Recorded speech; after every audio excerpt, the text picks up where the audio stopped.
I'll have what she's having. Bartender, pour me another one. This is a must-have painting for anyone who loves wine. It would be a great gift, but for me, it's actually a good one for my dining room. I totally love wine. And I personalized it too, so how cool. We're gonna have fun personalizing our own wine. Ooh. And if you haven't painted in a million years, don't worry. This one is on the hard, easy scale. So it is a little hard, but it's not one of my hardest ones. Actually, this is like a step up from beginner. So if you painted once or twice, you're gonna have no problem painting this one. It's gonna be super straightforward and easy. I'm gonna break it down to like shapes like circles, ovals, lines. It's gonna be straightforward and it's gonna look so cute on your wall. Or this is a good gift for somebody. I mean, I know if somebody gave me this painting, I would love it. It would be totally cute on my wall. What a great thing for a winery, right? To have this up on the wall. Yeah, you need to paint this one. So go get your stuff and let's get started. I have covered my surface with a paper so that way I don't destroy my table. I have taken off all of my jewelry to make sure that I don't accidentally get any paint on my jewelry and have to spend an hour scraping all the paint off. My hair is tied back in a ponytail away from my face so I don't accidentally get paint into my hair. I have scrubs on right now, which are my designated painting clothes. Once acrylic paint dries, for the most part, it's pretty much there forever. Like, so if you accidentally get some on your carpet or something, you spill or whatever, hurry up and clean it while the paint is still wet. You'll have better success in getting it out. So today's painting is on a 16 by 12 inch canvas. Now, if you're not using this size of canvas, don't worry about it. All canvases are cool. If you're painting on a rock or a piece of wood, that's all the much cooler. So with whatever size you use, it's basically the same ideas, same techniques. I will be working with acrylic paint. If you are working with oil paints, your paint might take a little bit longer time to dry than mine, especially if you're in a humid environment.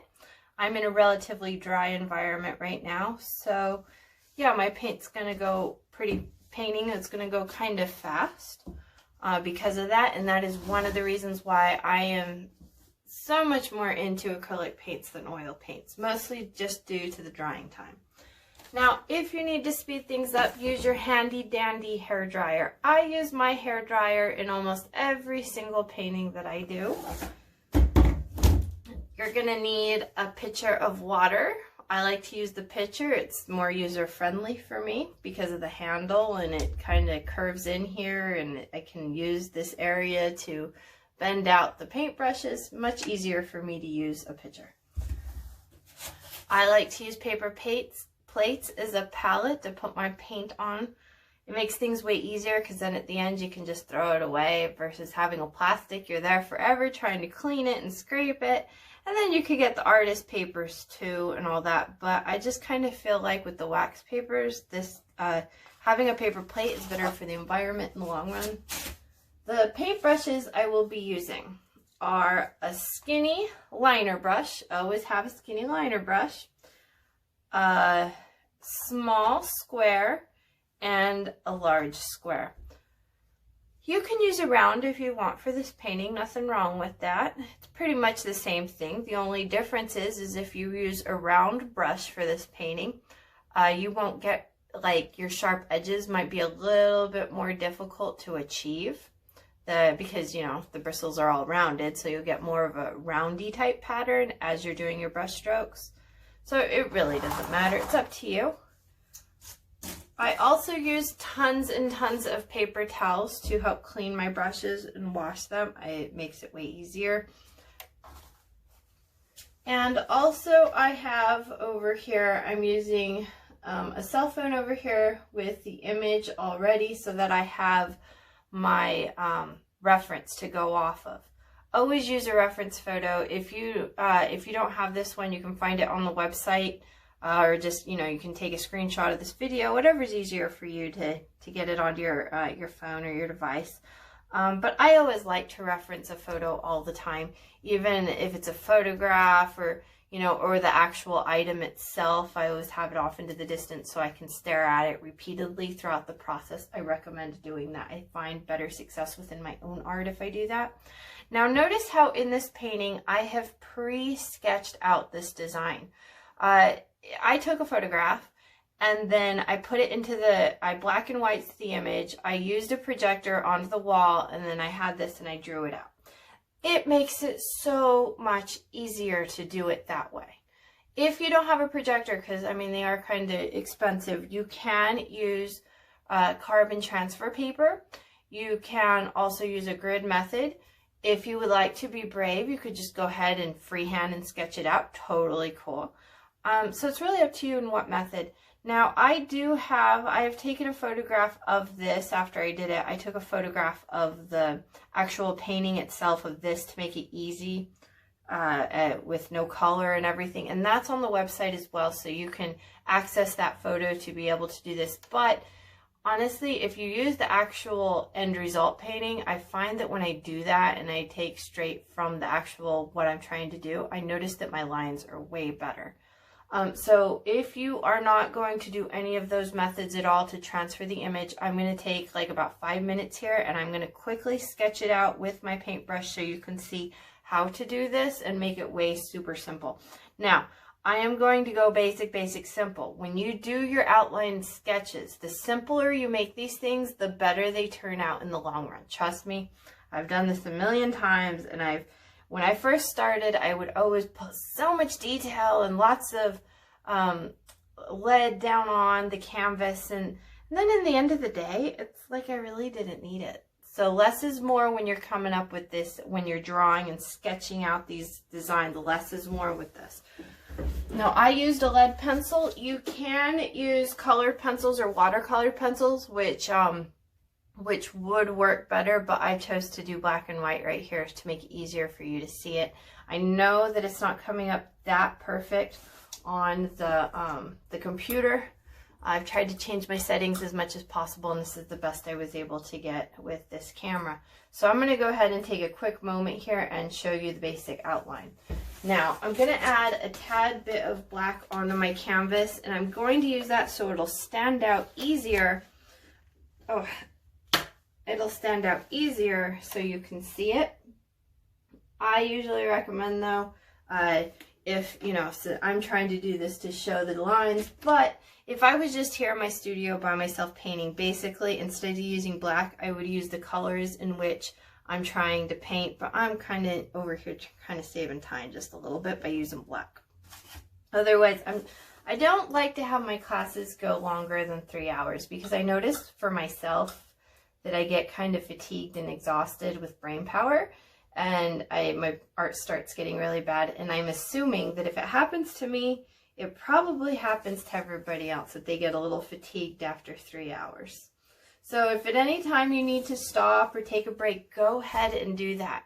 It's always good to come back fresh and happy to a painting. If you get frustrated at any moment, I notice when I get frustrated and I paint, my paintings start getting really bad and they start looking ugly. So if you're frustrated, take a break. But remember, if you start a painting, finish it, okay? It's very important that you finish it. I've had many students of mine who will get frustrated because, you know, we expect my first painting is going to look like something that can hang in the lube. And that's really not, no. I mean, it's taken me a lot of years to get to the level that I'm at now. So don't be frustrated. If your painting doesn't come out as a carbon exact copy of mine, you're doing awesome, because we all see the world a little bit different. We have different ways of holding our brushes. We have different ways that we, like for our pens, we all sign and write down the alphabet different, right? Like it's still basically A, B, C, D, but we all have our little personalities there. So don't stress out at any time during this painting. Okay, so I have my little liner brush.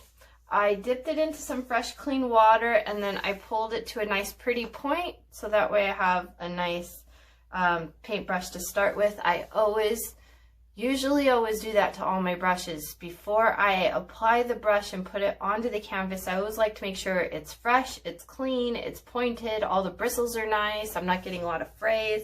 The only time I'm interested in frays on my brush is when I'm stippling, but I will not be doing that in this painting. So always make sure that your brushes are clean and ready to go before you apply.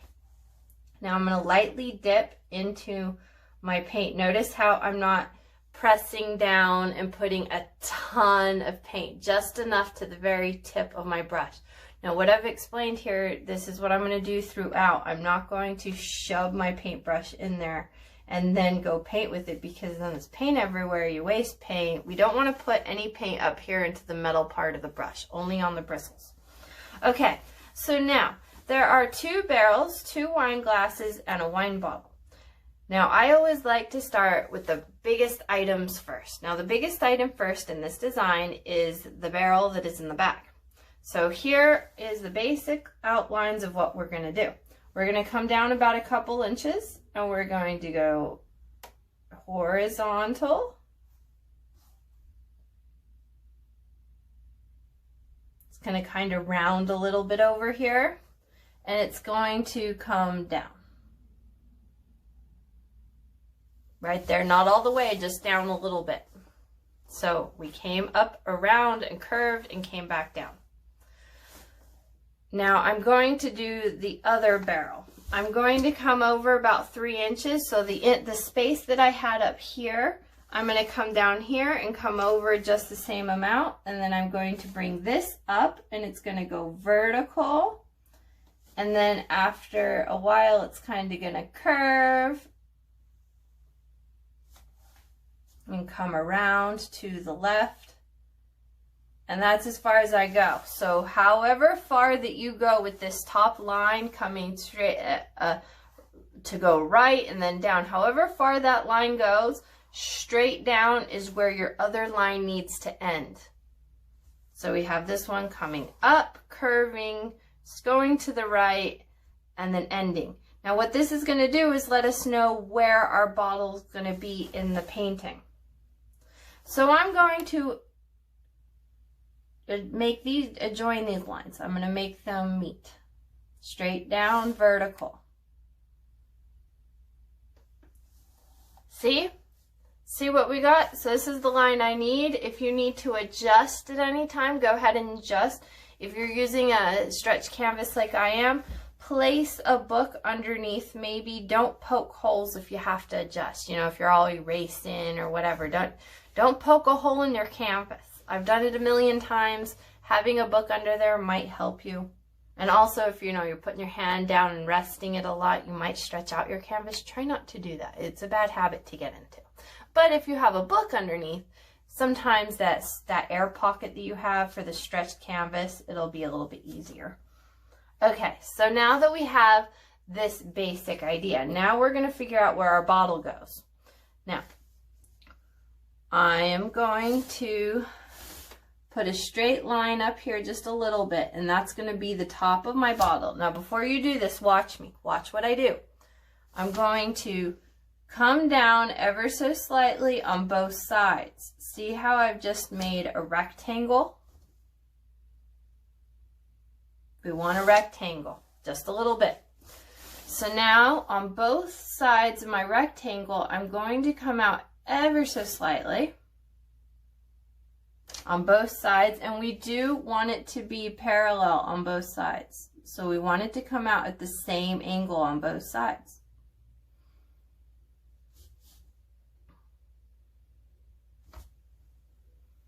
All right, so now we're going to go straight down that we've angled both of them. Take your time. If you need to pause at any time, take your time. I'm going to go straight down on both sides. Now, I've already have the line continuing, so on this right side, I'm just going to have to bring it down.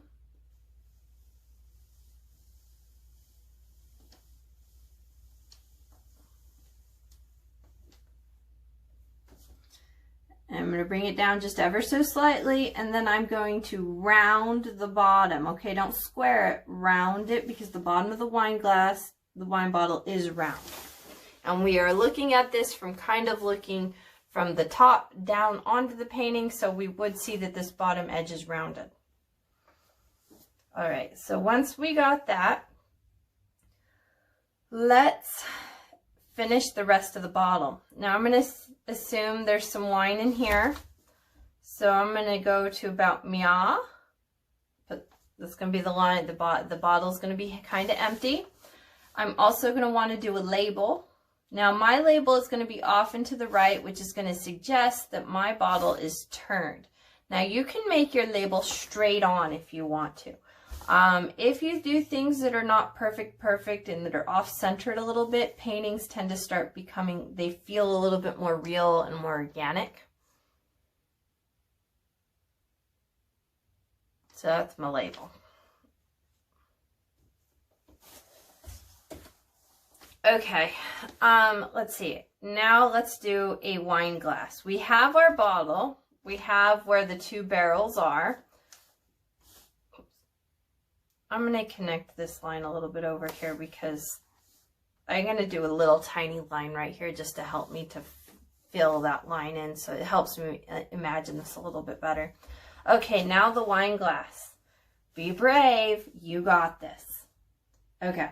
So I'm going to do the top rim. I'm going to do a smiley face. It's ever so small. And I'm going to turn it into an oval that is really skinny. Okay, the skinniest of the skinniest, not even barely there, oval. Tiny little oval. So it's going to be the rim of my glass. Now I'm going to go, I'm going to take two lines and go straight down on both sides, one on each side. And then my wine glass is going to want to come in on the right and in on the left. Now they don't want to touch because we have the handle part of the wine glass. See how they both came in? So we're being parallel, perpendicular on both sides. Then we want to have this come down with the flute of the stem, and it's going to be very super skinny. And then at the bottom of the wine glass, we're going to have an oval right here. That's our wine glass. If I'm going too fast, it's okay. Slow the video down. Okay, so I want to put, how far is my wine going to be? My wine is going to be to about Mia.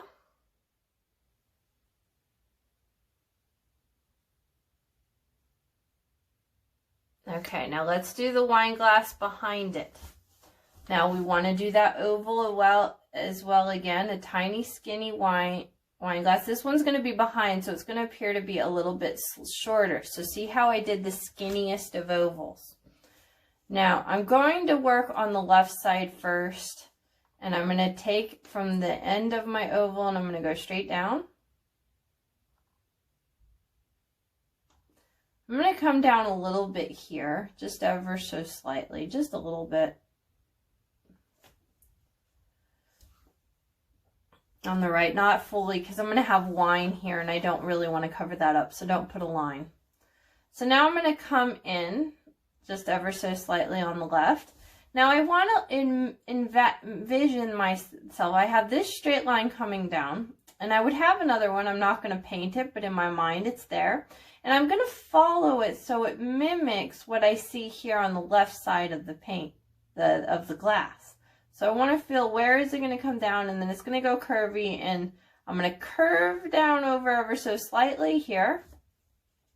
And then I'm going to go straight down with the flute. Now I'm not going to let my flute be longer than my glass in the front. That one has to stay small and short on purpose. And then I'm going to do an oval under here, which is the bottom. Notice how my oval over here is higher than the oval over here. All right, so now we have pretty much everything for the most part is pretty much here. So I'm going to do a cork because why not? How fun, right? So the cork's going to be very easy. We're going to make a cylinder. The way we're going to do that is we're going to make a little circle here. Little circle. And then we're making it a cylinder. So we're going to go straight line, and then here's how we make it a cylinder. We round the back of it. See how that's rounded? And it's rounded at the same as the other round, the circle. And that's the basics. We really don't need more. Now I have more because I put an extra detail, but honestly, we're going to fill it in. Less is more at this point. So if you got to this part, you're doing really good. Basic outline of what we're doing. You'll have more success when you do basic.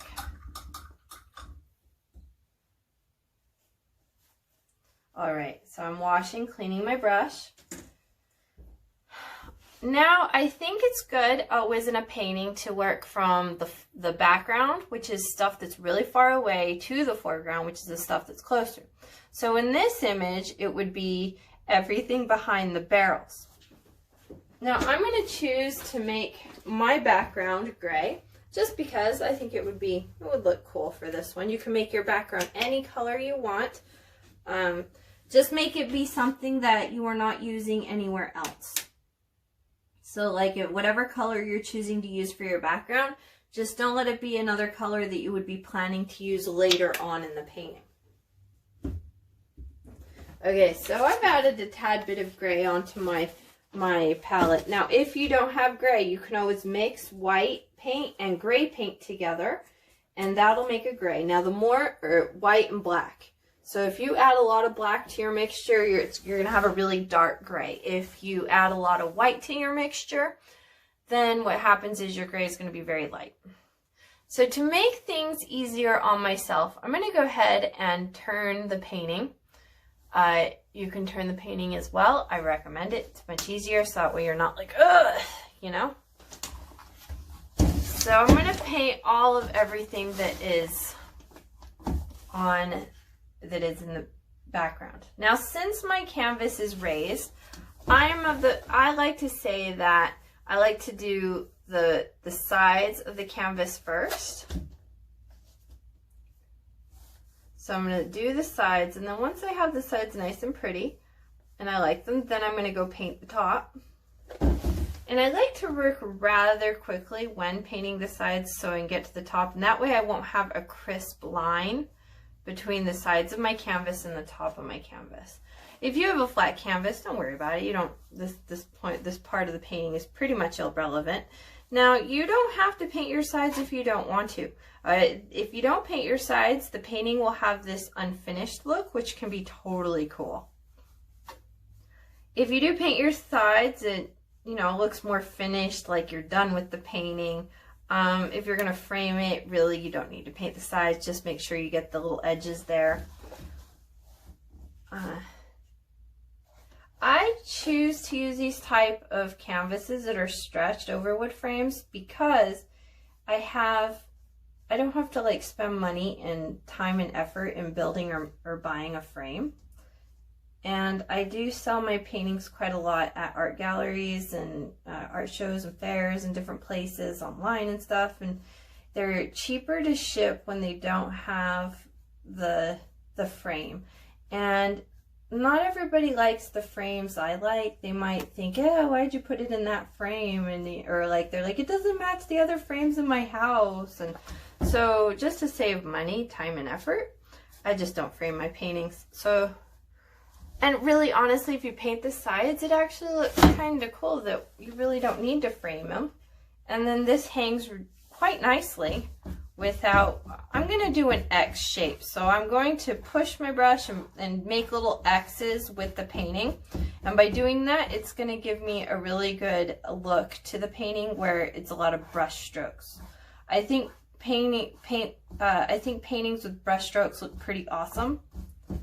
They seem to do better at art galleries. They sell better. And so I'm taking that as a lot of people like to see brush strokes. I think it's way cooler.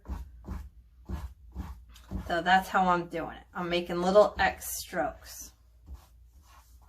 And doing these little strokes is also what makes your painting look special and different than somebody else's painting, because you have your own little handwriting the way that you're doing it. And it just has your little signature, like strokes of how you move the paint across the canvas. And that's pretty cool, you know? Really into, you know, I want to see your individuality come out in this piece. And this is one way in which we're going to get that really cool look.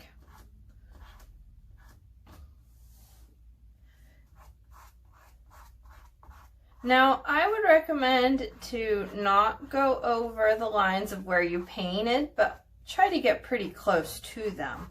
I mean, with our outlines here, like I painted black so it shows through with this gray, so I can kind of paint over it a little bit. I don't want to go overboard with this gray, but I do want to get all up in those edges. And also with your brush strokes, make sure that the right side of your canvas is looking the same as your left side.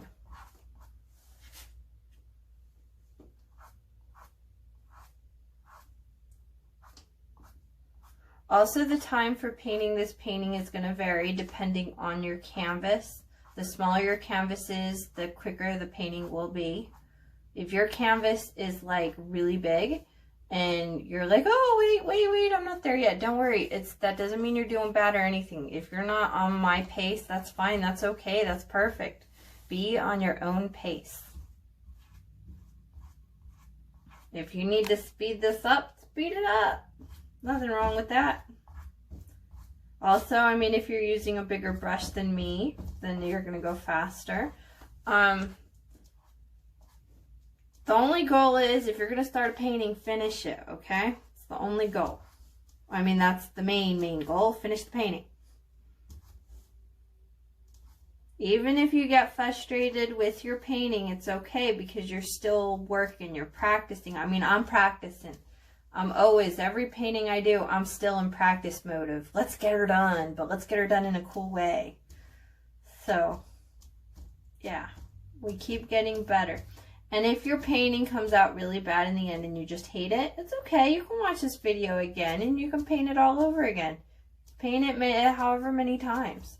That happens to me sometimes. I've painted, like, for example, if somebody is commissioning me to do like a family portrait or something, I usually try to do those in the realism style, which means where it looks more like a photograph. This style, what I'm showing you here, is called Impressionism, where it's not meant to look like a photograph. It's supposed to have the idea of what we think that it would look like, but it's not the actual, this is like every little shade and color is perfect.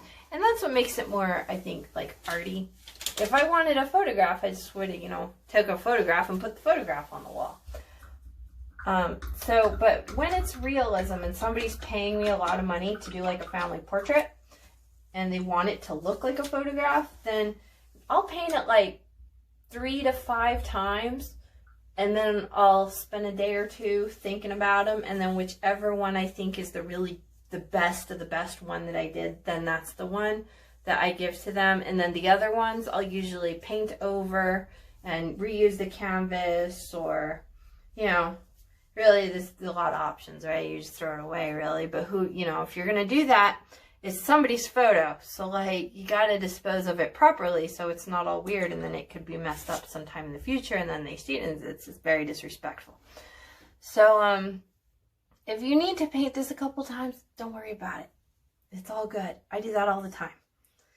Okay, so now the barrels. So with the barrels, it's basically a lot of different shades of brown. I'm going to put some brown here on my palette. I got a light brown and a dark brown. Now your browns don't have to be exactly perfect of the shade of mine. Don't worry about it. If you don't have brown, one way in which you can make brown is by mixing 1 part red to, I would say 2 parts, well, it's supposed to be 1 part red, 1 part yellow to a 1/2 part of blue. However, I find that if I have orange, then I can just add some blue into my orange and a little bit of blue. But you really want to achieve orange first, and I find that I have better success in getting that orange when I first mix the red and the yellow together, but I add more yellow into that mix than I add red, and then that gives me a good orange. And once I have the orange, then I add just a tad bit of blue, and I keep working it little at a time, until finally you're like, yeah, I like that one. I have tried it a million different ways, and I find that doing that gives me the best result for brown. Like right now, I'm over here mixing a little, I have a light brown, I mix some blue into it. And I'm over here mixing away, I'm kind of turning a little green. You could add a tad bit of black into your mixture. Like right now, I've added my light brown, and it had a little black in there, and it's really turning into a green here. I don't like that. So I'm gonna add a little bit of black. Mix that. See if we can get some darker brown, which is really just making me a dark green. So basically what happened was I added way too much blue.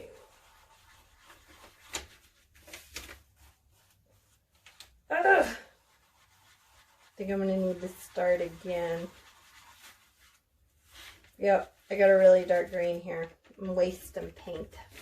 I'm gonna try this again. Experimenting. These things happen.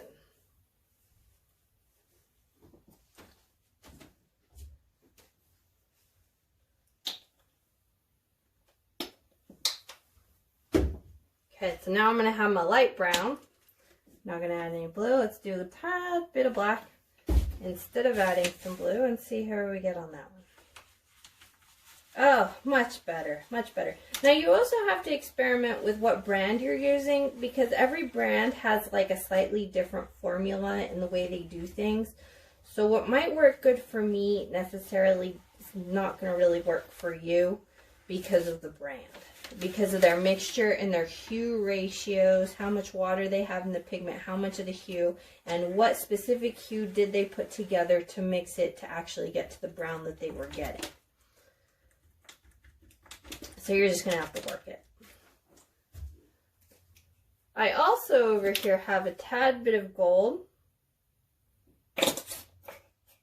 It's really me just getting rid of paint, honestly, on using the gold part. Here's what I got. So I have my light brown. I have my failed attempt at I had blue. It didn't work out. So I used the same brown over here and I added black. And this is what I came up with. And here's a little bit of my gold just because I have it and I want to get rid of that tube of paint. So many different shades of brown is what we're going to want. Now I'm going to start with my back one first, and then when I get that beautiful, then I'm going to work on this one. The reason why is because of brush strokes that are going to be all around here. I want to make sure that the brush strokes are really going to tell the story. So I want the sides of my barrels to be vertical brush strokes with maybe a slight bend to it, and then where the tops of these barrels are, where the stuff sits on the barrels at the very top, I want those to be horizontal, and it'll really give emotion as to the way in which the grains of the woods are happening. I allow those lines to happen naturally. So I'm going to first work on vertical lines first. Since I mixed this paint, I already had it on my brush, so I'm just going to go ahead and go with it and add it. And I'm going to do the verticals first before the horizontal areas. Now that way I can overlap and I can get a sharper edge on that overlapped area. Now I'm going over here and allowing a lot of brush strokes to occur. Don't forget to paint your sides.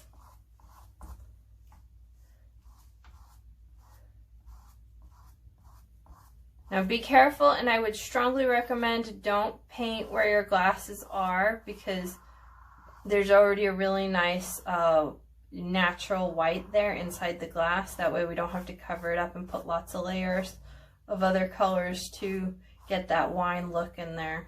It'll just be so much easier if we keep that area white, and you don't have to cover it. We won't have to cover up any dark spots.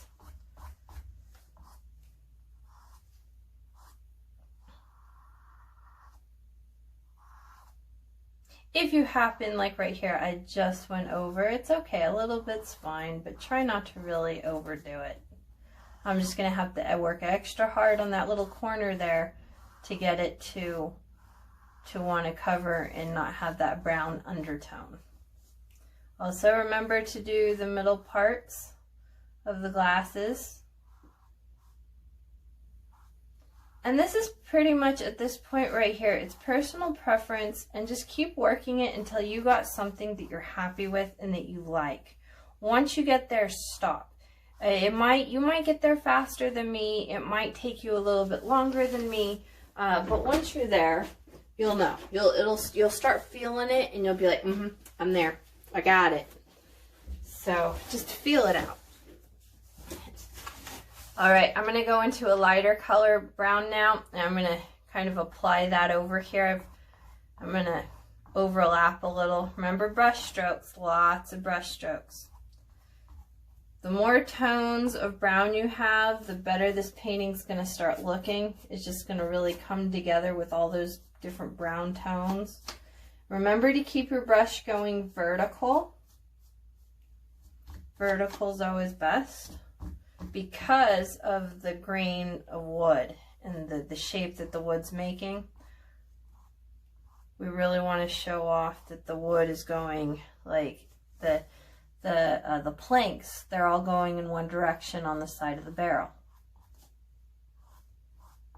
Now I'm not totally covering up with the light brown here. I've just kind of sort of hinted, like little places. I still want to see those that dark brown color.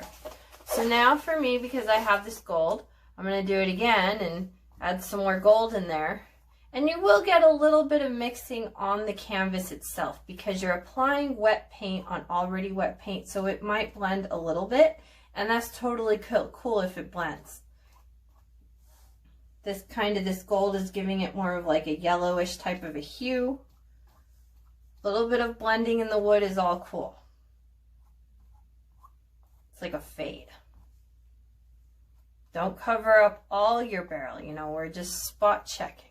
Here and there, little spots of different colors.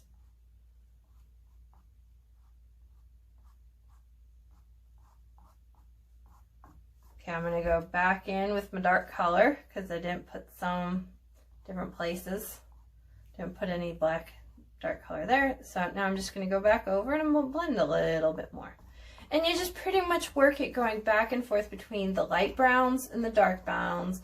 It really doesn't matter what order you go in, just as long as you're going back and forth until finally you get something that you're like, yeah, that's cool. I like that. That works.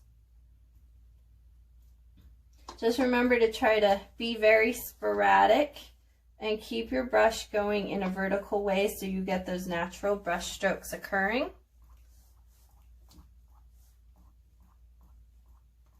I always usually like to end with, it doesn't really matter, but my little signature here is I tend to end with a lighter color when I'm done with this whole blendy phase. That's my little signature look to things. I like having little highlights of color, bright poppiness of color. Okay, so I like that. So now, I'm gonna wipe off the dark brown from my brush. I'm gonna come back here into the light brown and just add little highlights of pops of color, trying not to cover up what I have already, but still trying to vertical. Be very sporadic. The more sporadic, the better. If you have a spot where you're like, ooh, that section of the barrel is good, don't touch it. Leave it alone. Don't overwork it. Just go until you're pretty happy with what you got. And when you're like, you really like what you got, leave it. Then this is what's going to make your painting look slightly different than mine, but it's going to be totally cool.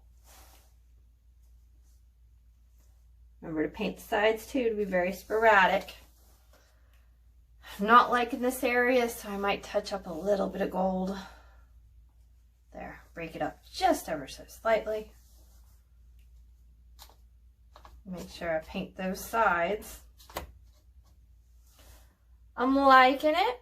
Pretty good. Pretty happy with what I got here.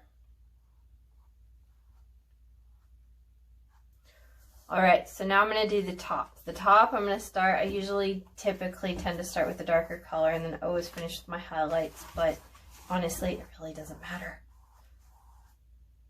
Okay, so with these ones, I'm going vertical and I'm giving it a slight bend. Ever so slight, hardly even noticeable of a bend. So the bottom's kind of a smiley face type of a movement, and then the top is more of a frowny face type of movement with the brush. Gonna continue on the side to keep those lines going.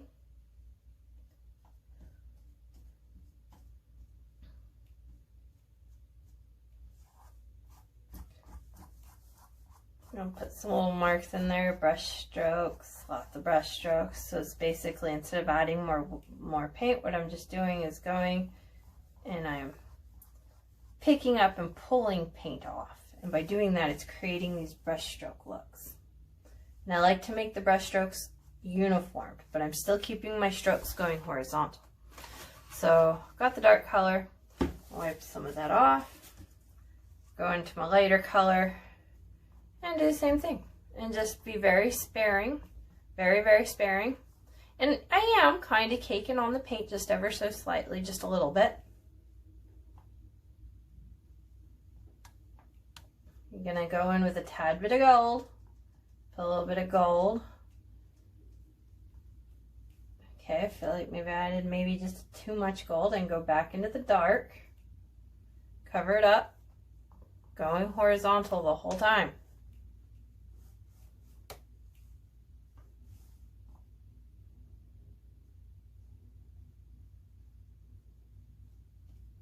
Okay, and I like to finish with a light color over some of that dark space. Which I guess the gold is kind of lighter than this medium brown, I guess. The gold is just meant to be highlight. Okay, it's looking cool. I like it, it works. Okay, now I'm gonna do the same thing with this barrel down here.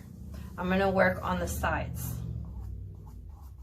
I'm gonna fill them in just the same way. Now we are probably most likely going to lose this side of this barrel. That's okay, we can fill it in at the end with black.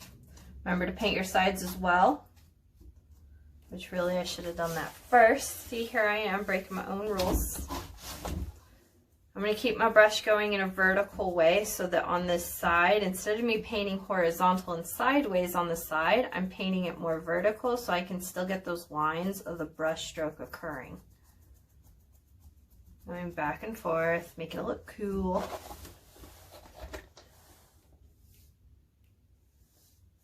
You could slightly make each barrel a little bit different, and it would suggest that they are different woods. That they're different woods that were used to make barrels. So basically, if also you use different woods, your wine's going to taste a little bit different. So it would give the suggestion that, I mean, now we're looking way in and reading way into it, but the trained learner that would know that would be, oh, look, 2 different types of wines in the barrel, you know, like options and choices. Also, it would help too to have one barrel stand out from the other.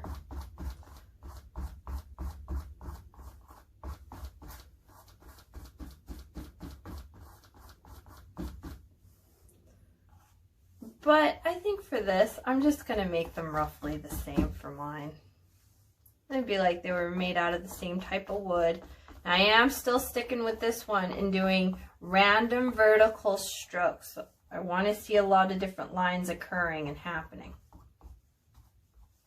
But I want them all to be relatively vertical.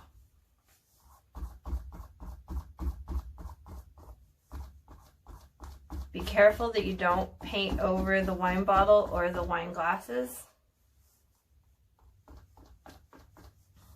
This is a lot of fun. You know, this is a really good exercise in trying to be able to free our minds and paint with a lighter, more random touch.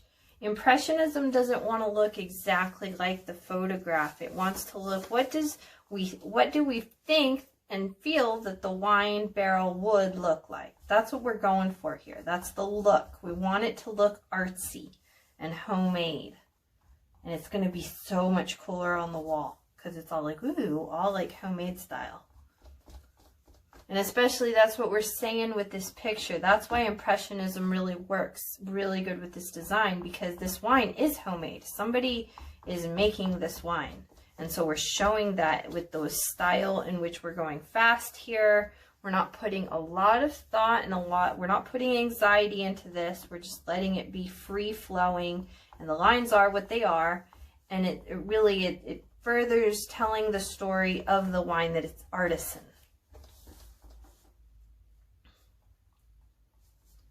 Really trying to get that artisan type of look going on. Remember your sides too to get different shades and colors. So that way it's working itself around, that it's a cohesive unit going around the side of the canvas.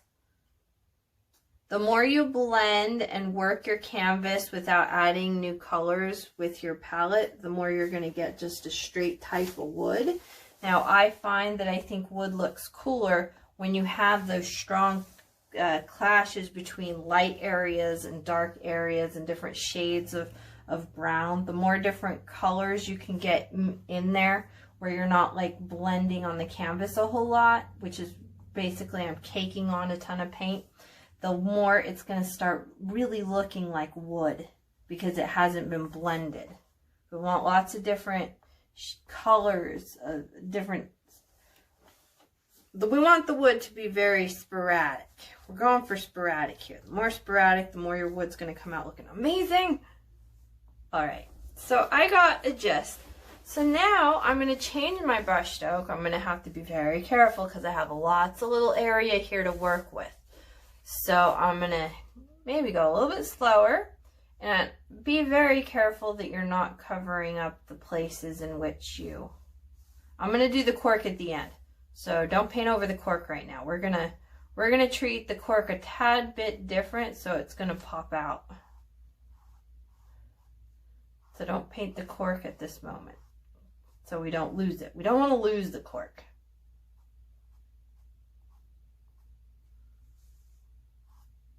And it's very important you don't paint over the glass, because I'm going to show you this dry brush technique, and it's gonna really make the glass look amazing. But it's only going to look amazing if we do the dry brush technique correctly. So I'm going to show you how to do that in just a moment. So just don't paint over the glass. I know it's a hassle and it's frustrating, but trust me, you'll be rewarded with an awesome painting. I am making sure that my brush is going horizontal here.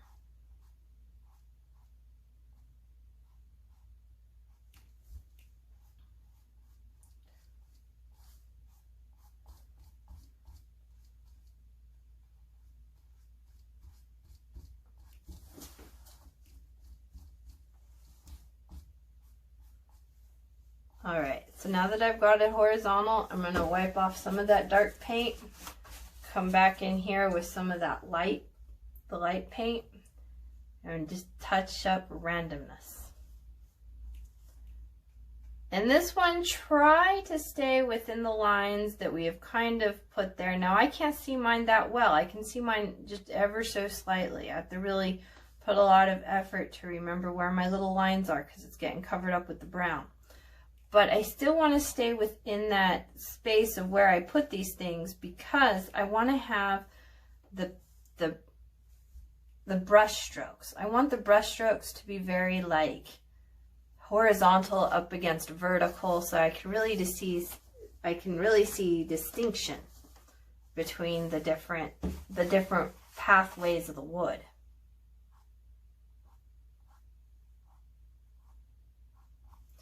Okay, I'm going to go here into some gold just ever so slightly and just add a little bit. And remember, we're sparingly, okay? We want to see all the different shades.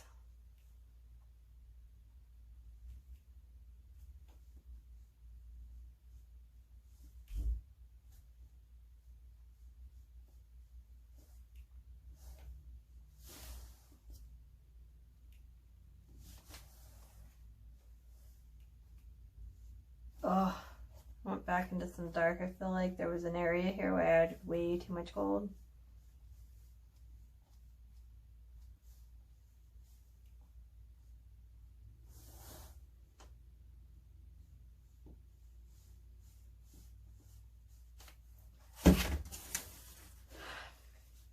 Coming along really nicely. You're doing a good job.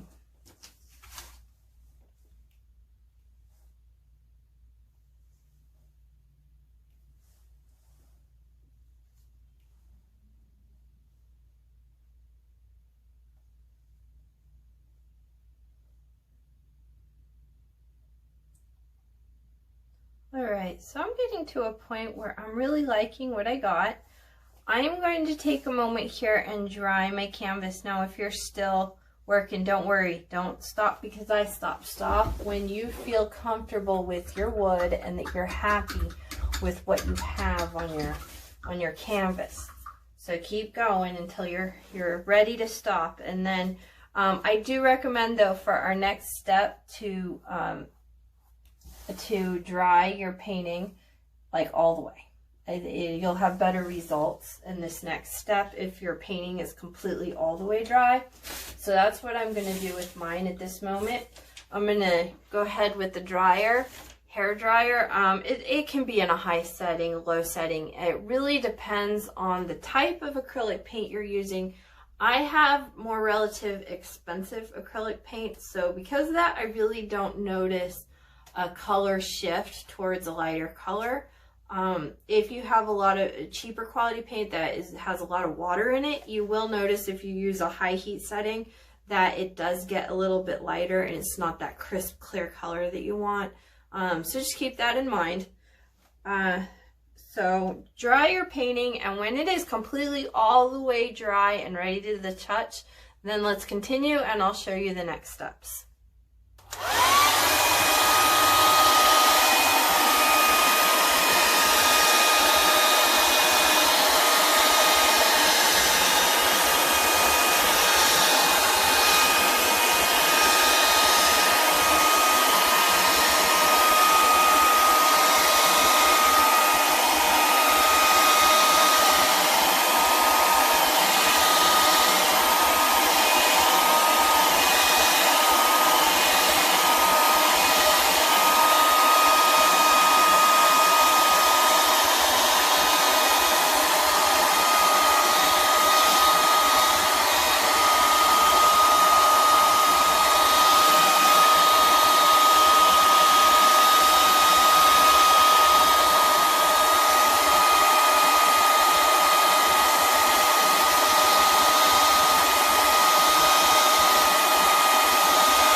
You'll know your painting is dry when it's no longer shiny. Now, I did cake on the paint, so on mine I have a little raised edges here and bumps where it is still sort of wet. So because of that, I'm going to be very mindful not to press my hand down on my canvas or anything to let those dry fully and stay kind of bumpy. Now, if your paint is not bumpy, that's okay. What that means is there is a lot of water in your paint, and so you're not going to really get a lot of raised edges. That's fine, that's okay. But in the future, if you want to have a lot of raised edges, you can add chemicals, different types of gessos to your paint to make it thick, or just use heavy body thick acrylic, really thick acrylic paint, and the raised edges they just start naturally kind of happening as you paint. So I'm going to let mine be for a minute. Okay, so now let's go on, and I'm going to make my wine red because I'm a wine out. I like all kinds of wine. I'm good in the dark and the light. If you like lighter wine, like you want more of a Chardonnay, those tend to be a little yellow, pinkish kind of colors. So I'm just going to go with a deep dark red for mine because I like the pop of color that it's going to bring. You could make yours a tad bit on the purpley side maybe, but then it would be very dark and subdued. I'm going to go ahead with a small square. I'm going to use my small square here. And I'm going to go in with straight red and just apply it to the inside of where the bottle is. I want to make sure I get them edges nice and crisp and make sure you get inside the lines of the bottle. It's kind of a little important. Now I'm going to give it since I have really thick paint here, I'm going to I'm not really stippling so much as I'm just allowing tons of small little brush strokes everywhere. And these small little brush strokes, the finished end result looks really cool. And I'm going horizontal with mine. You can go vertical with yours. It really doesn't matter.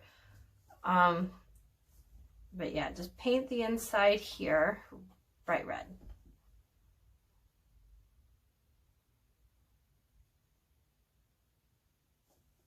Make sure that you get a crisp, clear line on the edge of your bottle. Straight line. Really need that to be straight, otherwise your painting would appear to be a tad bit on the blurry side, which could be cool, you know, for the style. But I'm gonna keep mine to be more straight, sharper edges. Now I'm only filling up just to here a little bit. I do want to have some extra space I can play with, but for right now, this is good. Because I am going to add some little pink up there at the top, so that way I can match it. I felt like I went a little overboard on my edge here, but my paint is wet, so I hurried up and wiped it really quick, and I can redo my edge here, my line. You can always wipe, if your undercoat of your painting is completely dry, you can always, if your paint's wet, hurry up and wipe off the wet paint, and it's fine. But once the paint dries, you can't. That's one of the reasons why I'm always forever using my hair dryer, so that I can have that under area paint all the way dry. And then that way, if I do make a mistake, I can go wipe it, and it's fine. It's okay. But it only works to do that and wipe the wet paint off if the under part is super dry. Otherwise, it mixes together, and it'll be a lot like what we did for the wood here, where it's kind of mixy.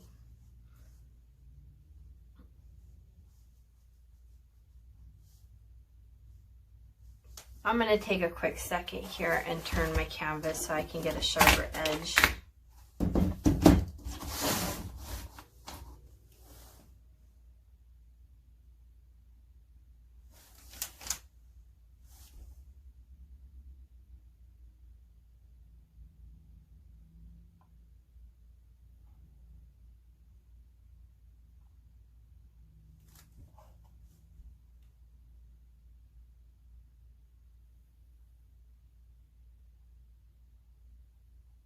If you want to, go ahead and turn on some music.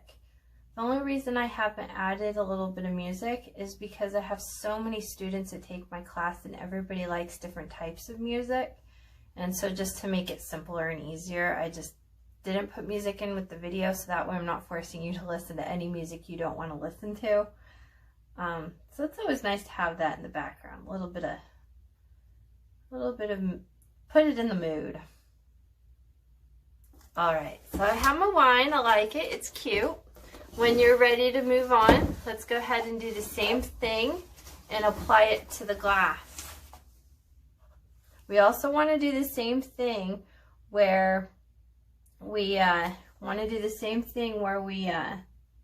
get the edges nice and perfect.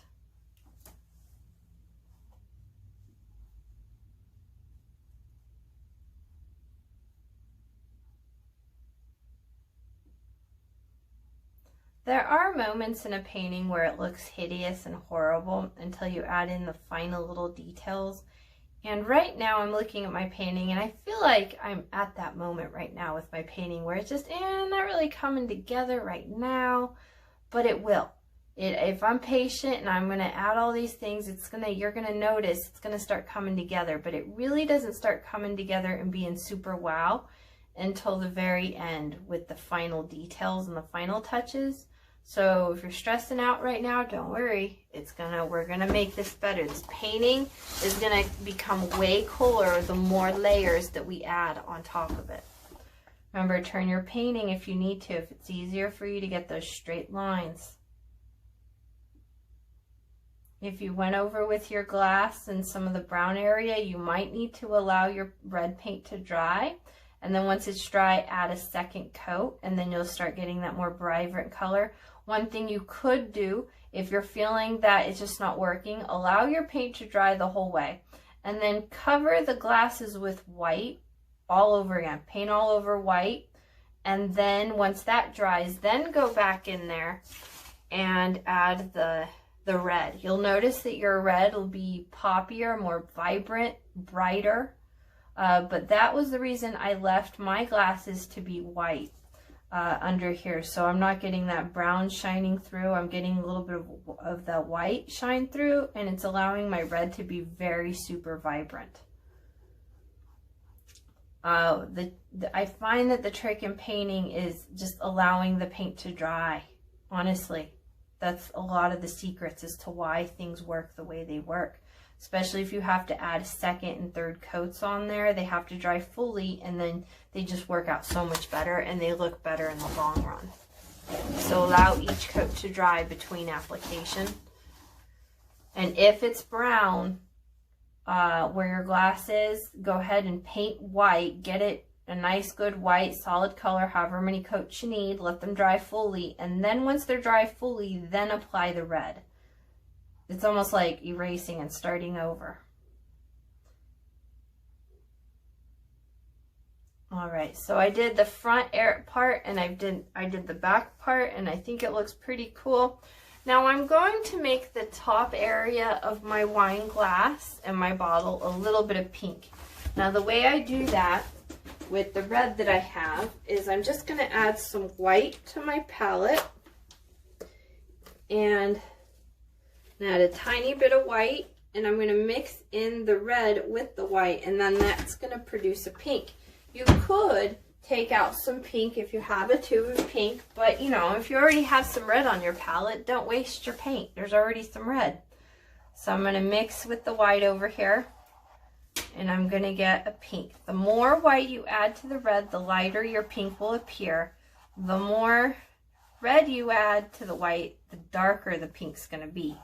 Okay, so the more red makes it darker, the more white makes it lighter. Mix it till you get something you like, and when you're happy with the kind of pink you got.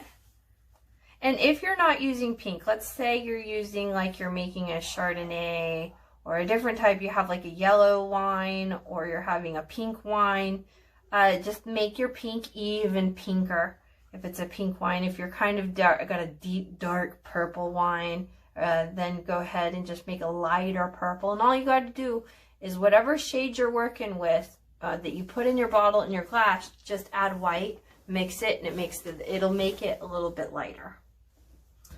All right, so with my brush here, I'm going to add a little strip of a pink line at the top. Be careful you don't go off into the brown.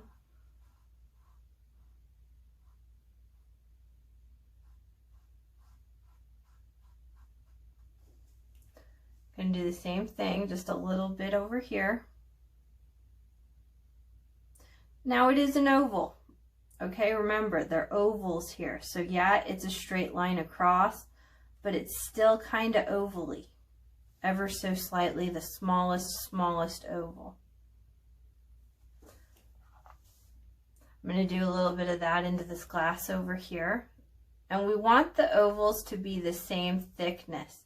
So the bottle oval wants to be the same width as the glass oval, because what this is going to do is give us perspective of angle. And we can see the same amount, even though our bottle is going to have a little bit more fluid in it and it's a larger surface, the width of the height, actually, yeah, the height of it here is still the same, and it's going to give us the illusion that we're looking at the same angle on both different items, because they're both two different subjects, but yet since we see the same sizes, that's tricking the eye that they're equal and we're at the right angle. So try to keep the fatness of these the same. That's cool. I'm liking it. It's working. It's happening. All right, so I'm going to allow that to dry. Now, there is so much more to still do on the glasses, but we really want them to dry all the way first. I'm going to take a moment here and work on this cork. Now, how I'm going to do this cork is I'm going to take my light brown, I'm going to add a tiny bit of white to it, and it's going to lighten up that brown. And then we're going to do the cork. Oftentimes our corks in real life here, the cork is very light compared to the panels of wood. So I'm going to use my liner brush, and I'm going to mix in just ever so slightly a little bit of brown with this white. And I'm going to make a really light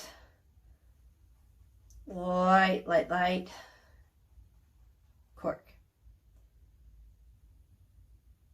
Okay. So now, because I mixed a really super light color, I'm going to go here, and the round part that we can see of the cork, I'm going to paint that. So the top area wants to be light. Now, if you mixed a dark color, put it around the circle. So I want the light color to be the outside edge of the cork, and I want the round area of the cork, that's the face of the cork, the small round area, I want that to be in a darker brown. But I still want it to be lighter than the wood. So we're not going to use any darker brown that is darker than what we see for the wood around it.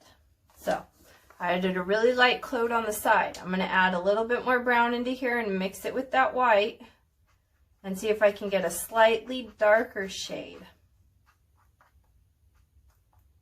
Doing these different shades is really going to help us with the perspective, and it's really going to look like two different angles with shadows and highlights. So it's going to make our shadows and highlights are what makes our paintings look extra special. So now with a slightly darker color, I'm going to go ahead and work on that circle. But notice how it's not quite as dark as the other wood.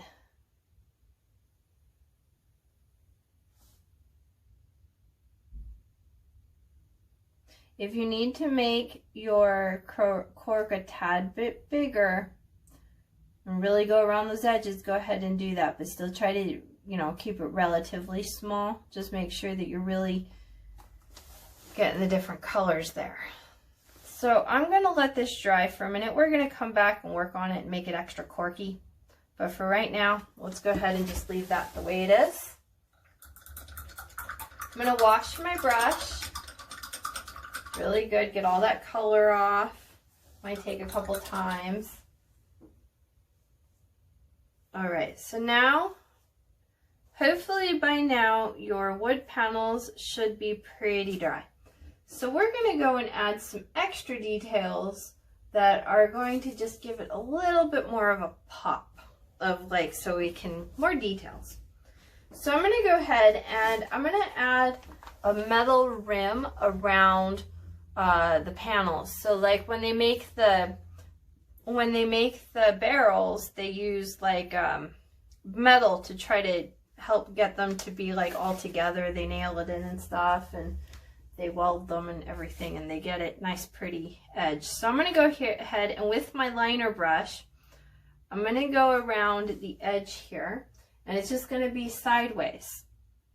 And remember, I want to keep a little bit of a smile going on right here with my line. So I don't want to go straight horizontal. Hopefully you can still see that line that we drew earlier. If you can't, you're going to have to feel it out and just make it up and work quickly. So if you don't like it, you could hurry up really fast and wipe it off. But I mean, you've got seconds when it comes to wiping it off. So really, you know, take a moment and really feel it out here. Now, I always like to keep the lines going around the edges so it's like a cohesive unit. Okay, so I got that line. I'm going to come down a little bit. Not a whole lot, just enough, and I'm going to follow that line around.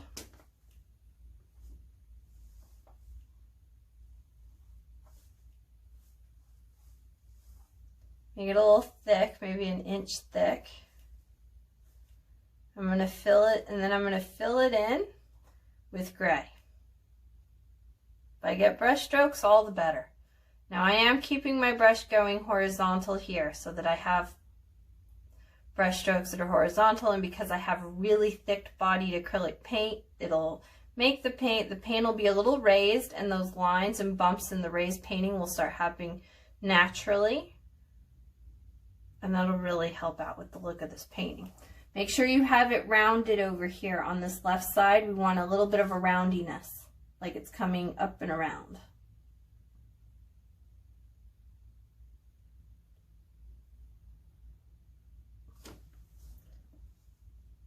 We do want that gray to kind of dip down in this area just a little bit because we're making the smallest, thinnest smiley face.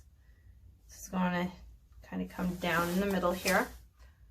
Take a moment, paint your side and make sure that it's good. All right, looking great. Now let's do the same thing with our other one that's up here.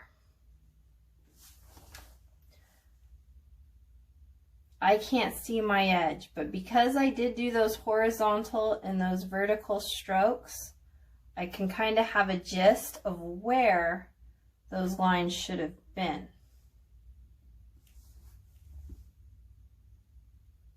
Gonna make my little smiley face.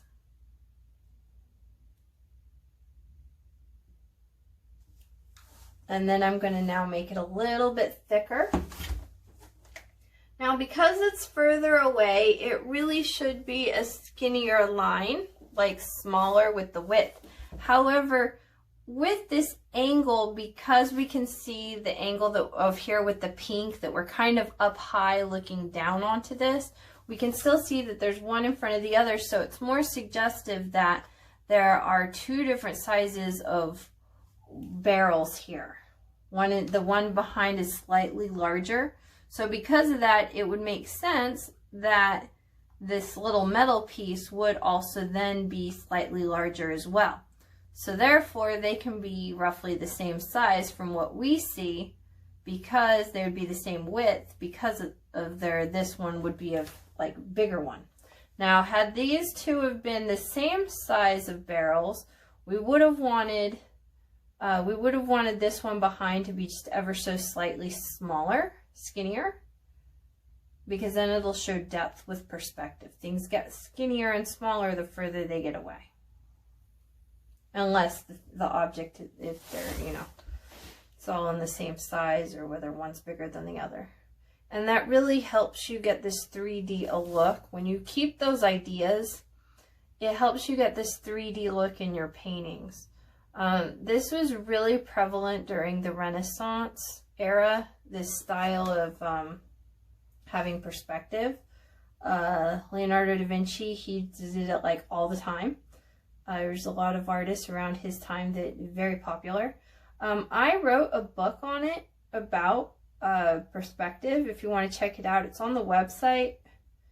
I'm asking $5 because honestly it's an hour read, and it's about 50 pages. I got a lot of photos in there showing concepts and ideas, and I made the book read like a children's book for adults. So it's a fun one. Like, it's fun, it's cute, it's to the point, it tells the story, it's a little Dr. Seussy kinda. I mean, not really like it's a story or anything, but it's straight to the point, what you need to know, here's the facts. So there's no long story. But, you know, perspective, this is the thing, right? There's quite a lot of knowledge and info that goes into the whole achieving the look of the perspective. And to get a good quality painting, you should use all the principles all at once if you can. The more principles you add into your painting at once, the better result you're going to have. Okay, so that's cool. I like it. It's working. Oops, I accidentally dabbed my paintbrush onto my outfit. See, this is why you always wear a t-shirt, that you don't mind getting paint on. Got paint all over my shirt now. Okay. Take a moment, wash your brush, get it nice, clean, pointy. Even though we're still working on with the same color, it's just good because your paint starts drying on your brush and you don't want it to dry, right? And especially these liner brushes, it costs a little bit more. Okay, so let's add a couple little marks here. So we have those rims, but they still feel kind of naked. Like they just need a little bit of oomph going on here. So I'm going to go ahead and I washed my brush. I'm going to go into the black and I'm going to do some shadowy low lights here, which will make my highlights pop. And now I'm starting to go back. I'm getting away now from realism ideas and I'm going back into impressionism, and this is going to make it a tad bit on the cartoony side, but I think it's going to look really cool at the end. So I'm going to go back over, and where that barrel was, I'm going to outline it. And it'll help by doing this black outline with my liner brush here. It's really going to help this barrel pop. And we're going to see the difference between the one in the back and the one in the front.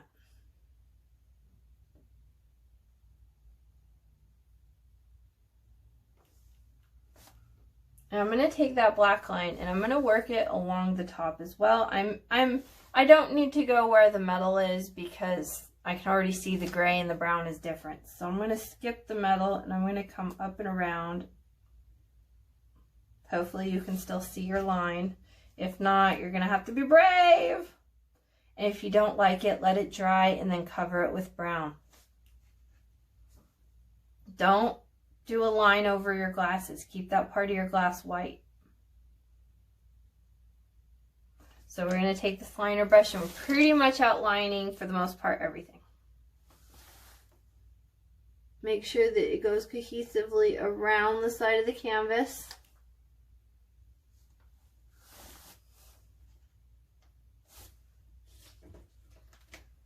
Take your time and breathe. You're doing good. All right, so I'm going to do the same with the top here, just how I did my black line around this one. I'm going to do the same thing here. Now, to make it easier on myself, I'm going to turn my canvas. It'll be easier to draw this black line to get a nice straight line.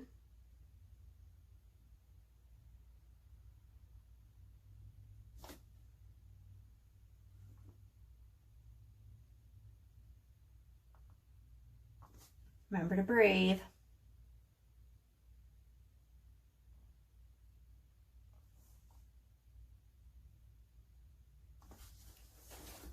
And take your time. There's no need to rush. Try to get the skinniest line you can.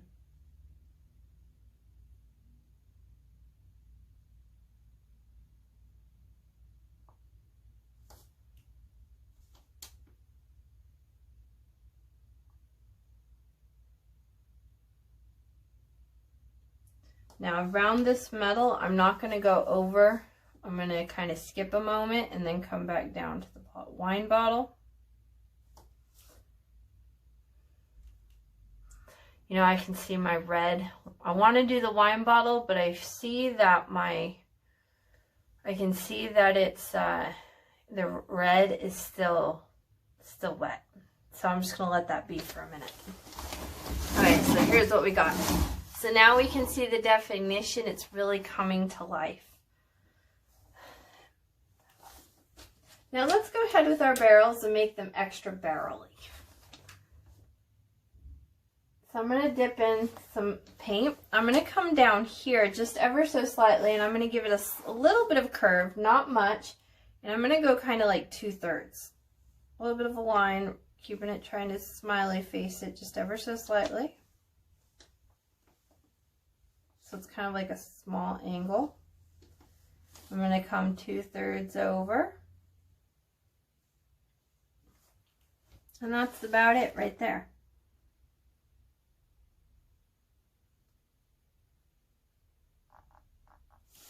If you need to, go ahead and touch up the line.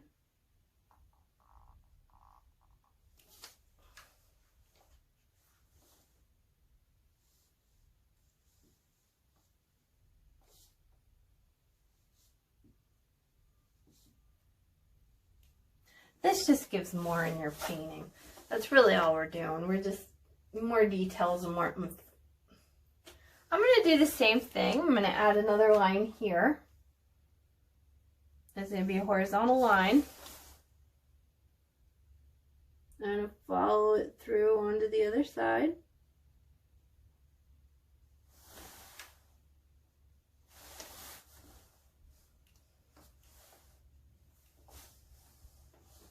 Now I'm going to do a tiny little one up here.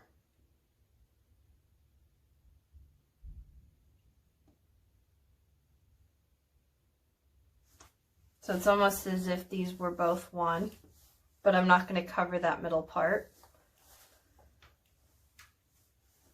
I'm going to do a little line down here on the back barrel, ever so slightly, just a little line. I'm not going to go all the way. It's not going to touch this first barrel.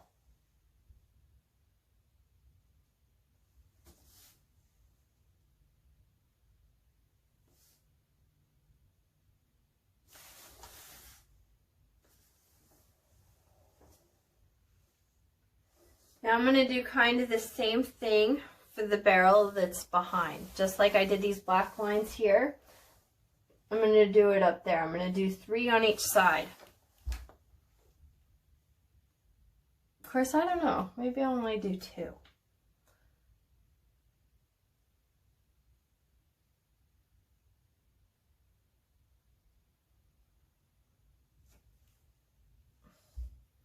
Yeah, I'm going to do 1 right there, and then I'm going to come over here and do a 3rd one, and it's not going to be as long. It's going to be very angled because I want to keep my barrel looking like it's going around. It's bent.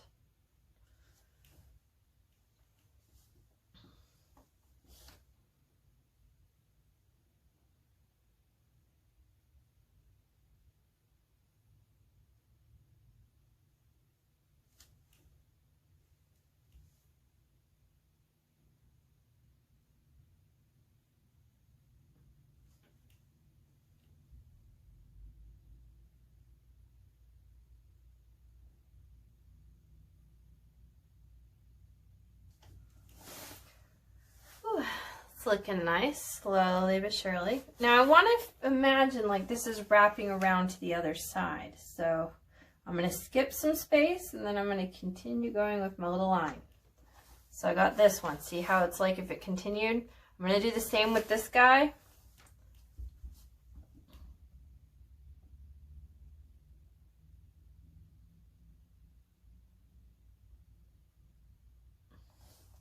imagine if this one was continuing, he would be about meow. And it's going to be a little bit shorter than this one on top. Now I'm going to take a quick second to help me. I'm going to turn this around and I'm going to continue those lines on the side. So I got 2 on each.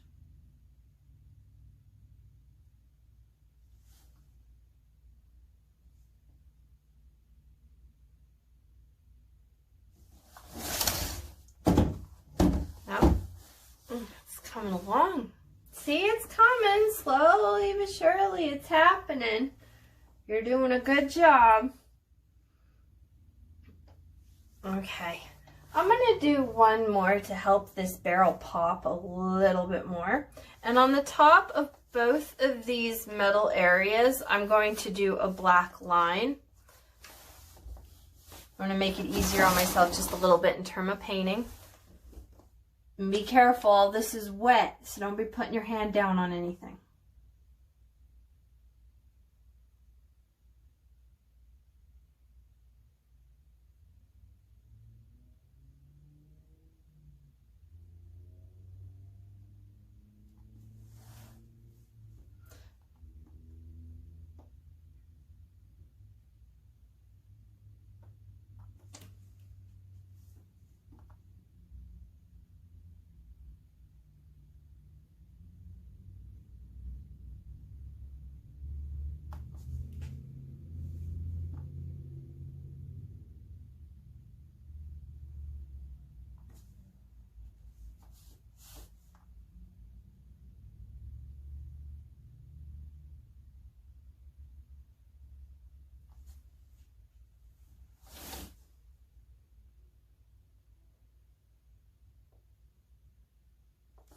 There we go, and that looking nice. It's really giving it that pop.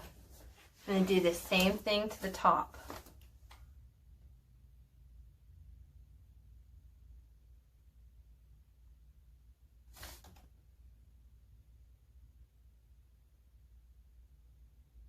If your paint is not flowing that well, one thing that you can do is add a tad bit of water to your paint and thin it out just ever so slightly, and then hopefully that'll rehydrate your paint and it'll be easier and it'll slide a lot smoother.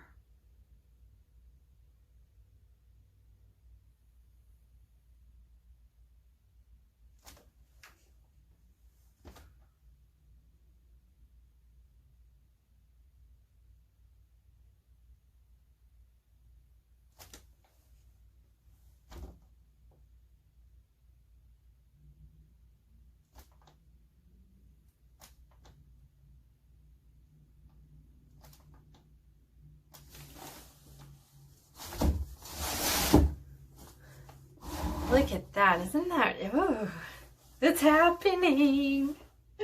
Whew. Right, I'm gonna come over here and just do this side, make it wrap around. I just like to paint these as I go.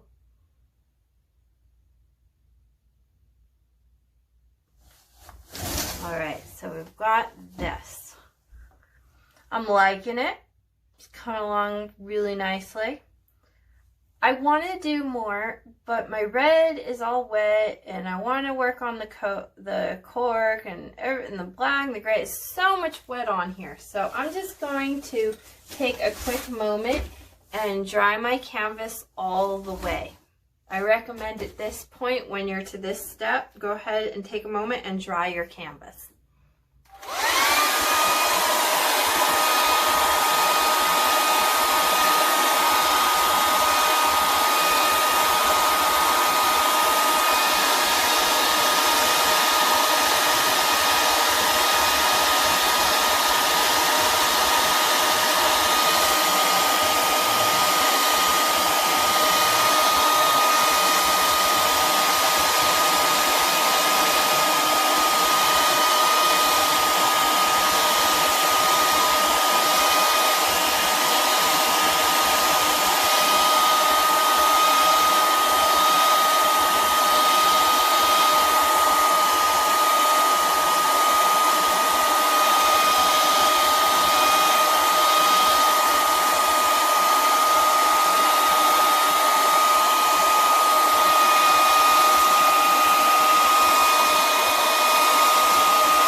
Looking good.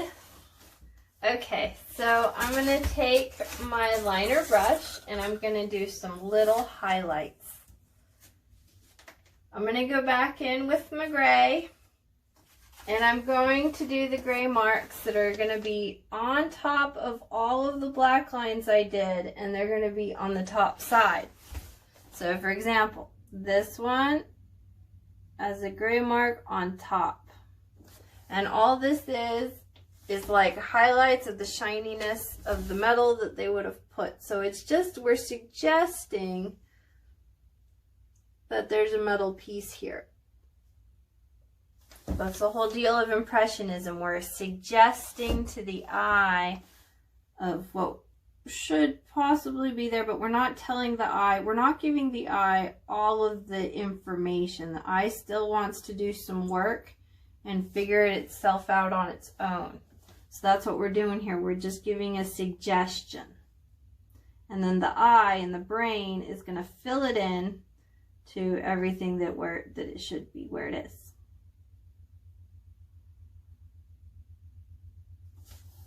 So I'm applying the gray, which is looking pretty silver actually. I'm applying this highlight, and it's living. It's a line that is on top of the black lines that I've already made. And it's about roughly the same thickness. This is also where you could use, like right here, I had my black line a little thick. So I can cover it up a little bit with the gray, and it'll make my black line appear to be a little bit skinnier now. So you need to take these moments to sort of fix things that you're like, ew, that one didn't turn out so good. If you have to go back in with the black to touch it up, go with the black and touch it up. But if you're going to go after I touched it in the black, I got to go wash my brush really good before I go back into the gray. Otherwise, my gray is going to be a lot darker. But do you see how those little details right there, how it just, it gives it an extra little bit of, ooh la la. To make it easier, I'm going to turn my canvas, go over here and do the top one on this bottom corner. Apply that little highlight. And of course it wants to wrap around to the side.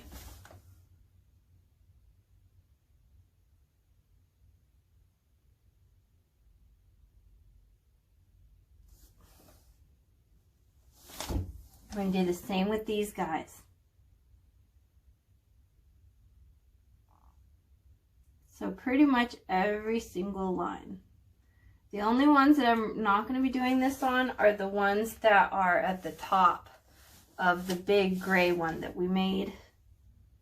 So like the tops of the wine barrels, no, but all the lines that I made that are horizontal on the sides of the wine barrels, those are all the ones that I'm doing the gray line on top.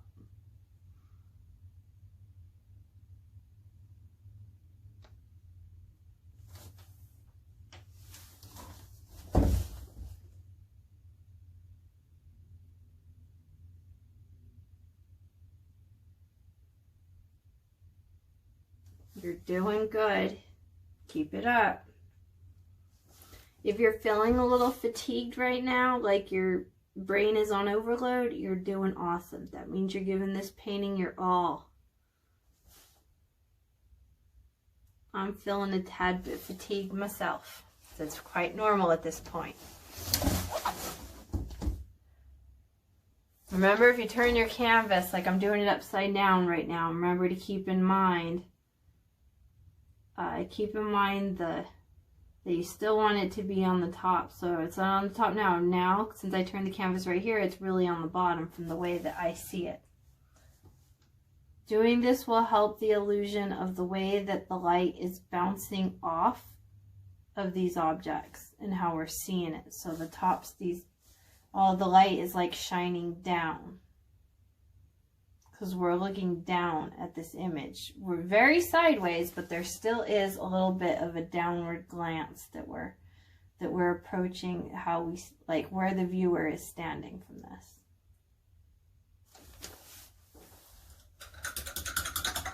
Now, right now, when you're done with your gray, if you feel like any of them you got to touch up and you're like, you didn't do it right, go back in with your black and touch up all those little moments sparingly with black.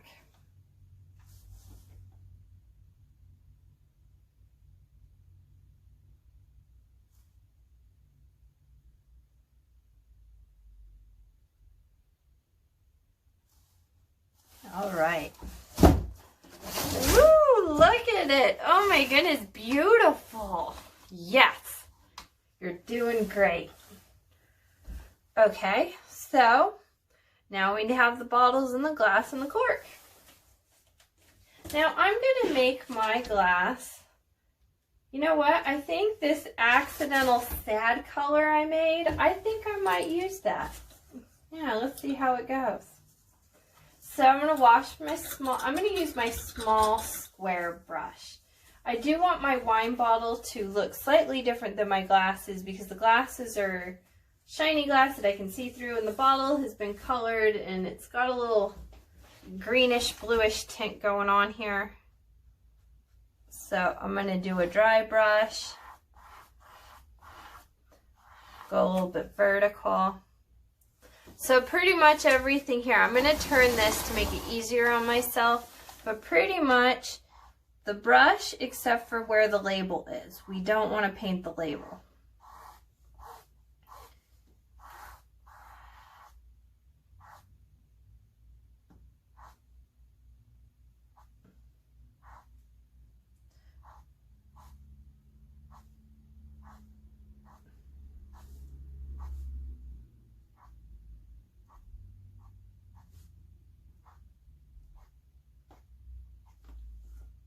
Make sure that your line on the edge is really nice and straight.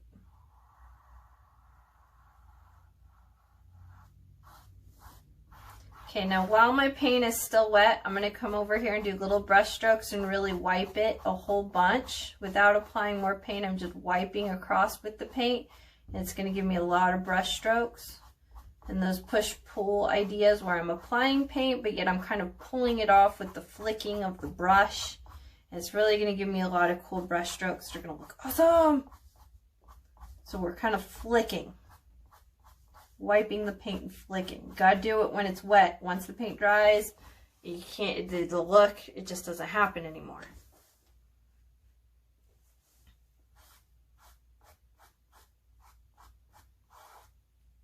And come up here to the top of the bottle.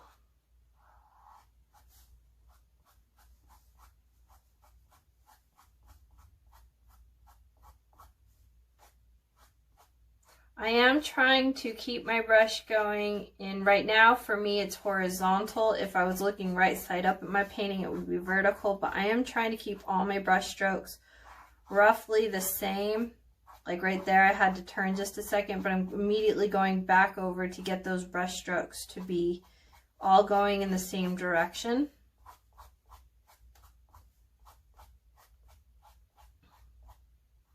Now I've got a little square right here that I'm leaving on purpose. I'm going to leave a square. It's going to be very light. And that's going to be like a highlight of the bottle of where it's shining.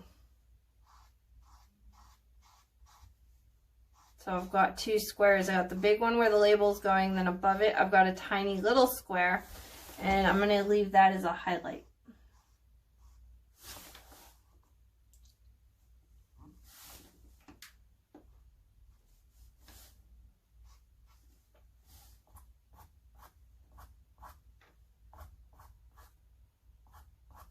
There we go.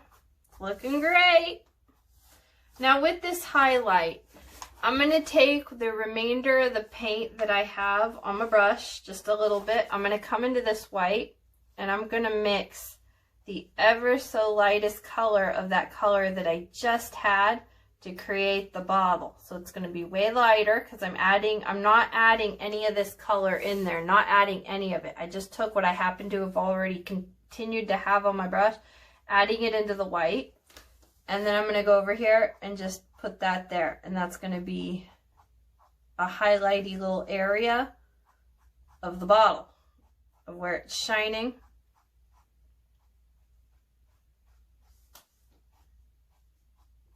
Little highlighty section.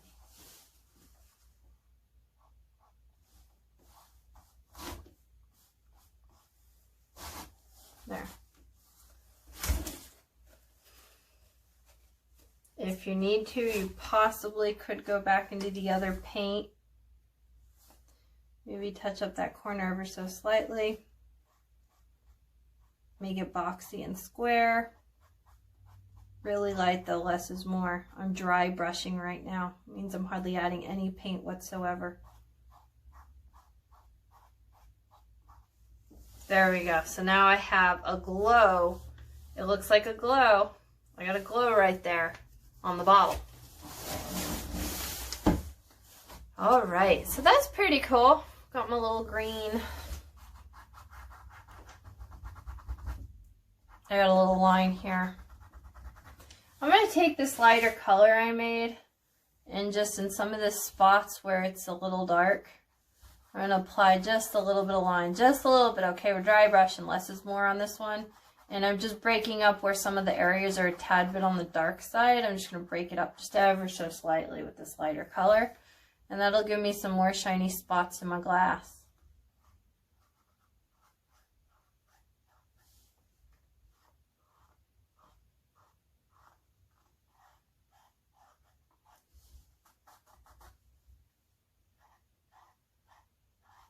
I added a little highlight there, a little bit coming down here. Dry brushing, okay? Less is more, just dry brushing that highlight.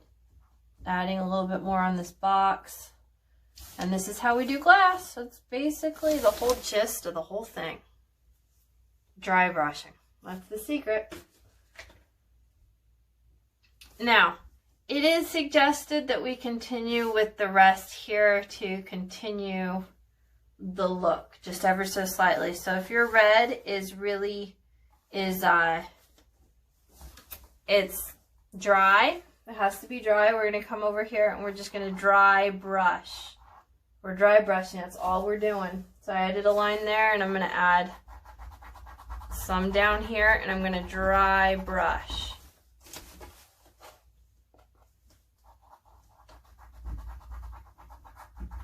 This is also going to help us give that glass look. Less is more with the dry brushing. And just I have a little on the right, a little bit on the left, and notice how it's very super sporadic. The more sporadic, the better. And I go in with a tiny bit of that dark. Just add a little bit.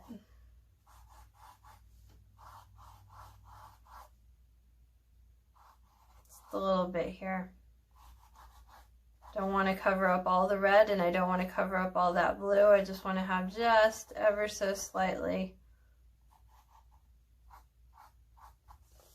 And go back into that lighter color I made. Maybe touch up where some spaces I might have added a little too dark. I want to dry brush. I'm going to come up over the pink just ever so slightly. So this highlighted areas, they come over the pink just enough to give it a hint that it's cohesive. Because otherwise, if we don't go over the pink ever so slightly, it's going to start appearing as though it's not one bottle. It's going to look like two separate units. Now this line I added a little bit higher than this one because notice how it's very sporadic. All of these areas in which I added have different heights. Like the more sporadic you make these dry brushy marks, the better your glass is going to start looking more like the glass. Notice how I didn't cover up all the red. There's just some spots here and there, just little bits and pieces. All right, so let's go ahead and when you're really happy with that and you like what you got, I'm going to take my liner brush, I'm going to take a moment, and I'm going to outline my bottle. And this is really going to pop it, and it does this a little cartoony, but it's going to help my bottle really stand out in the foreground here and be very poppy in color. It's going to really stand out nicely.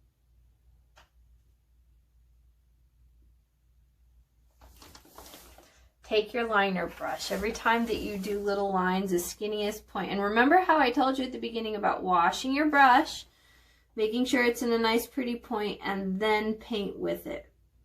If your brush isn't ready to go, don't touch it to the canvas, because then you're going to get all these hideous marks. But when you have a nice, pretty, clean, and pointy brush before you apply the paint, when you apply the paint, only just dab it in ever so slightly so you just get the tip of the bristles. You don't need all the paint all over the bristles, just the very tip, and that really helps making these skinny lines.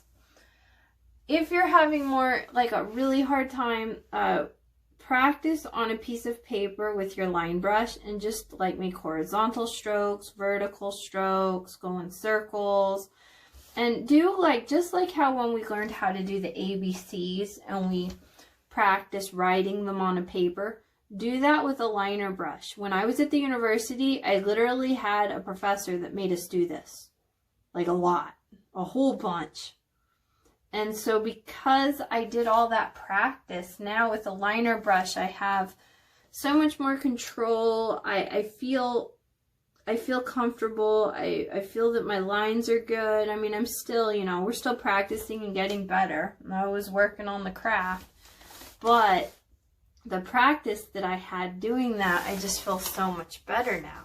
And if you need to, go ahead and turn your canvas. I turn my canvas all the time. Nothing wrong with turning a canvas.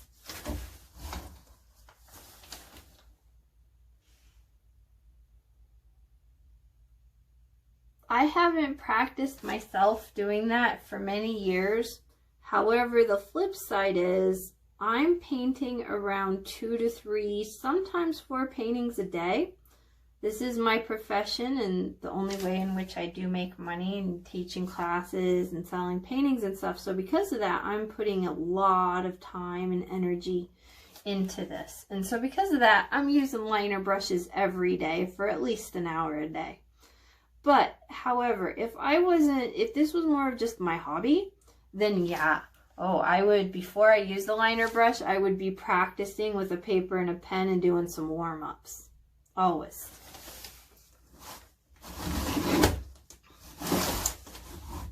See how that bottle is just really starting to come together? It's really popping.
This is looking great, looking beautiful.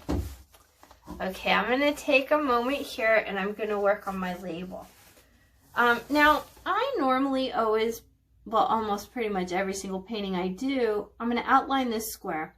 But every painting I do, I always sign the back of the painting. I don't like my initials or anything to be a thing that's within the painting that's like distracting from the design of the image. And so I always write with the Sharpie on the back. I write my name. I always put Motley Muse. That's my pen name. But when there are paintings like this, sometimes I like to be a little creative. Like this guy's gonna hang in my dining room, so it's gonna look super cute. I'm not gonna sell this one. I think this guy's turned out really super cute. So because of that, I'm going to go ahead and personalize it. And I'm going to put, I haven't really decided how I'm going to personalize mine yet, but it's going to be personalized. Now I am making my label a little bit thicker on the left side, and over here on the right side of my label is a little bit of a skinnier line. Sometimes by having thick lines and some skinny lines, it also helps with the artiness of everything. It helps with perspective and just to give it, you know, more artisan, homemade type of look. Okay, so let's see. Now my logo is purple. So I think maybe I should make my label purple. Yeah, that would be cool. You know what? I'm going to give that a minute to dry. I'm going to go over here and work on these wine glasses. Now I'm going to outline the glasses just like how I outlined the bottle. I'm going to do the same thing with the wine glasses. It's really going to make them pop too.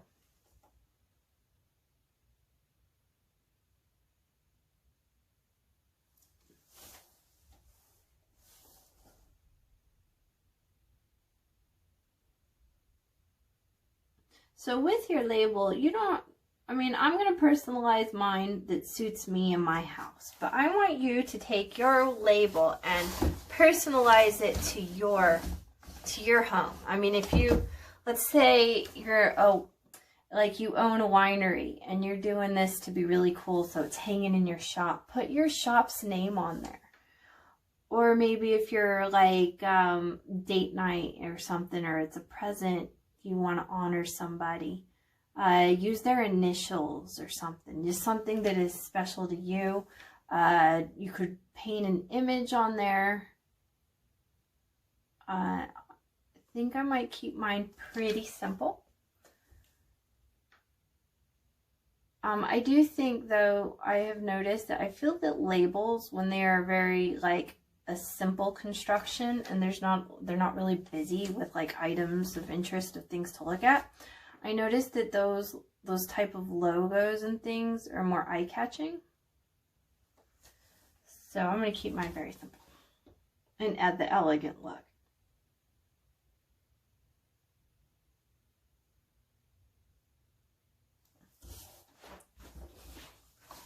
I'm really liking this painting. It's coming along really nice. You're doing a good job.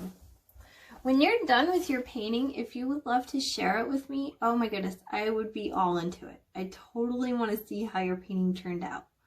So please send me a message. Like, I'm all over Facebook. I'm pretty much on all of the social media platforms. So like, just make a post and hashtag me, link me to it, so that way they'll send me a link so I can see it. So it'll show up on my news feeds. But I totally want to see it. And, you know, if you didn't want to show the whole entire world, that's totally cool too. Send me like a private email, and I promise you, I won't do anything with the image or anything. You know, like, I just want to see how your painting turned out. And then, oh, also, if you have a moment, could you please give me a review? For me, Facebook would work the best. That's kind of where I'm accumulating everything. But, you know, even on the website or wherever it is, it's easier for you to write a review. That would be totally awesome for me. It would help me out a lot. Please be honest though. I mean, really tell me what you thought. I mean, if you hated it, please, you know, let me know so I know how I can fix things and make them better. My goal is to become a really good painting teacher. And if you don't give me constructive criticism and tell me I'm doing good or I need to work on something, then I'm not going to become a better teacher, because I just won't know what I need to work on. So please give me a review. Let me know what you think. And also, I mean, it does kind of help me out just a tad bit, you know, like people see it and, oh, look, and this and that. And I mean, would help me to find more students and stuff like that and whatnot. Every little bit of it helps. Okay. I messed up. That's okay. We'll fix it. Fix it. I'm going to continue. I went a little bit into the brown with my wine glass here. And I didn't want to do that. But still wanted my glass to be the correct proportions that it needs to be. So it's okay. We'll put white, we'll fix it. Paint over all the brown there, and then put the white on it, and we're gonna turn it and make it look like it's see-through-y like glass.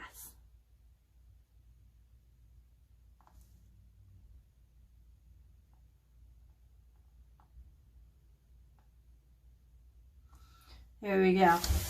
Okay, so I outlined a lot of it. Now, what I did not do was over here on the bottom ovals of where my glasses are, I wanted to keep that line really skinny.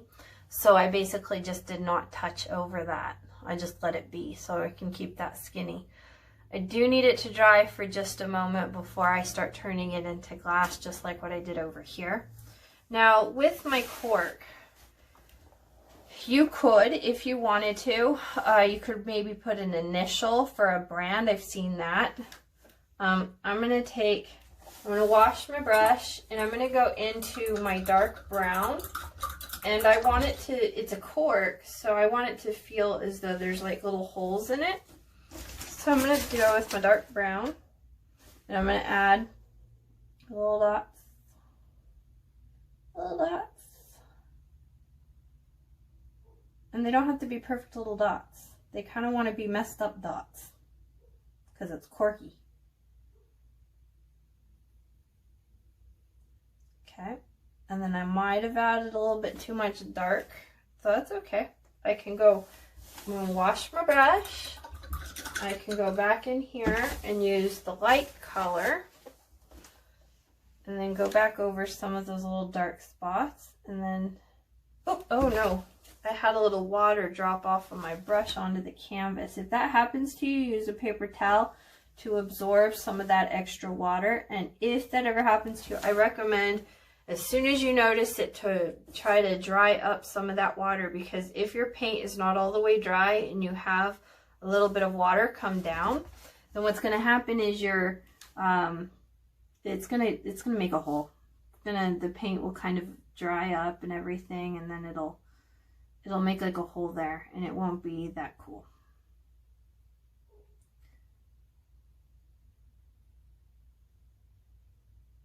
Okay, so I'm going to go back into my dark. I'm going to go back and forth between the light and the dark until it starts looking very like corkboard-like.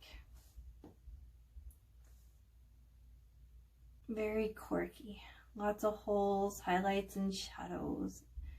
And I'm mostly doing it to the side, only the side panel. I'm not going to do it to the front panel because this is the side. That way it has more of a definition. Now with the side, I think for me, because I'm going to keep this as Motley Muse, so for the side I'm going to go with a dark brown, and I'm just going to do an M. It doesn't need to be there, but I've seen it with wine bottles where the company will put some sort of, they'll put like a branding on the side of the cork. Not all of them do that, but this is my branding. An M for Motley Muse. Ooh, I could, to make the logo funner, add a smaller M under it, and that would be the Motley Muse. Oh my goodness, how cute! Oh, I never thought of that for a logo for myself. A big M with a small M underneath, and then it kind of makes it all 3D-ish a little bit. But how cute is that? Motley Muse. Oh, ooh. See, this is how I come up with stuff. And this is oftentimes how I come up with ideas for paintings too. I mean, I have this big grand image in my head of how things are all going to work out. And then at the end of the day, no. It's totally not what I thought it would be. But then I still, you know, I come up with something that I love even more. Happens all the time. So if it happens to you, totally cool. I call them happy accidents, and I try to have as many happy accidents as possible per painting. I think happy accidents make my paintings that much cooler.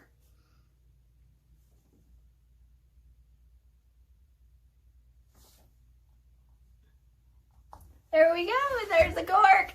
Love it.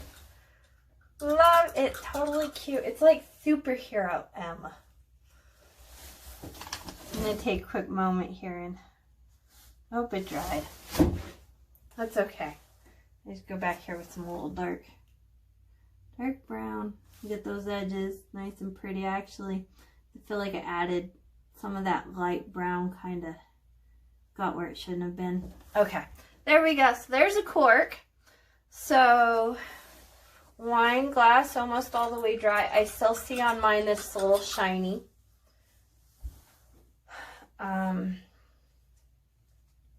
Let's go ahead. I'm going to do purple. My logo is going to be purple. I think with that pink, it'll look very nice. Oh, you know what? I have a magenta here.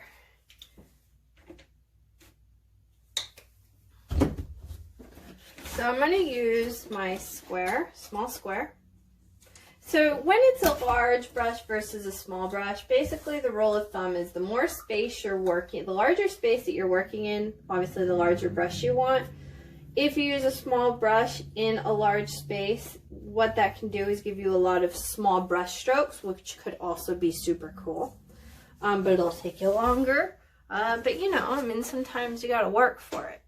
So I'm more with a small space right now, so I just need my small brush. And I'm going to go vertical here.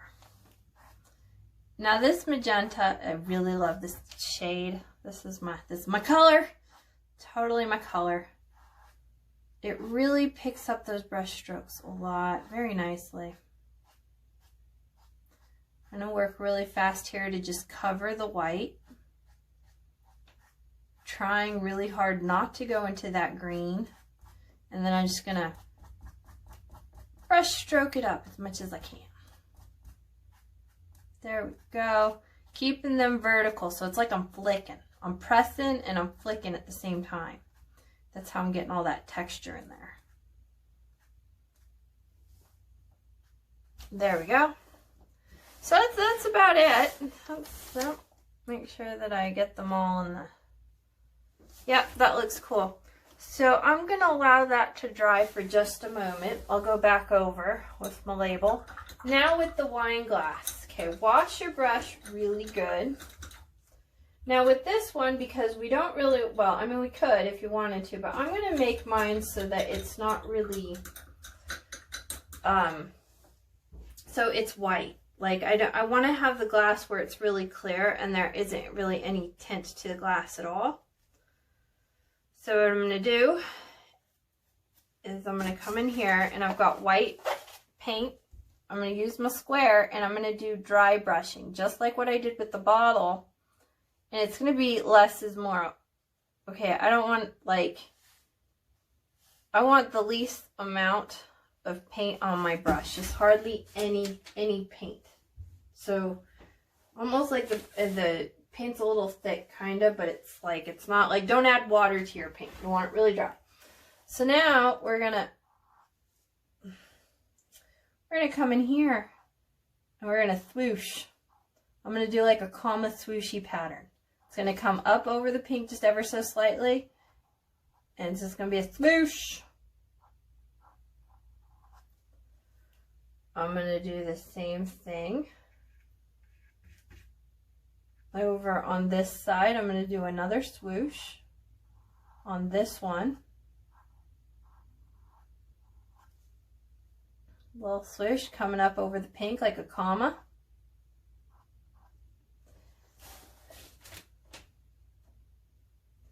And I'm going to go ahead and give it another little one right here. Another little guy right here. Dry brushing, okay? Less is more. It comes up over the pink, just a little square. I'm going to do a little bit down here on the bottom. Right here where the bottom of the glass, because, you know, like the glass is usually, it's kind of like thick in that spot.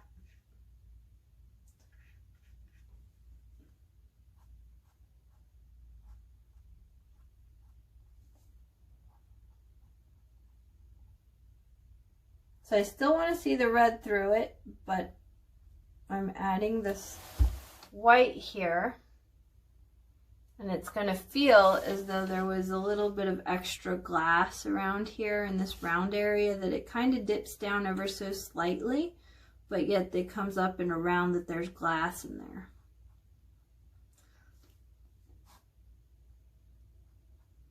Now, if you have to fix those black lines at the end, that's okay. It's okay. Okay, so now that I have those and I'm pretty happy, I'm going to take my white a little bit and do a little bit, ever so slightly, in the light blue. The areas where there is light blue, I'm going to add just the white, just a little bit. Okay, less is more on this guy. Less is more. Just a little bit of that white where the highlight, and then here on that square, I'm going to add a little bit of white right there, just like that. I did it one time. I liked it. It's good. I'm leaving it. So I've got that white, light blue, and then I also have the green in here. And that really helps out a lot. Okay.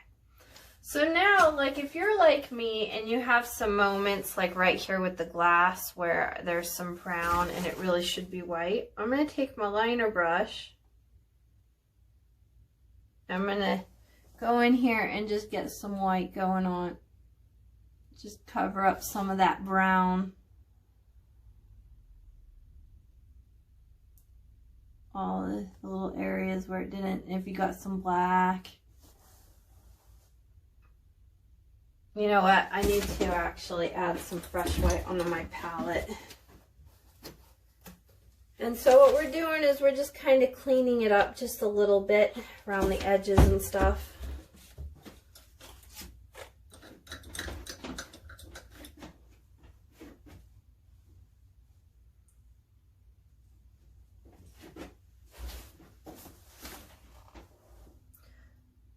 Liner brushes will work really good for this here.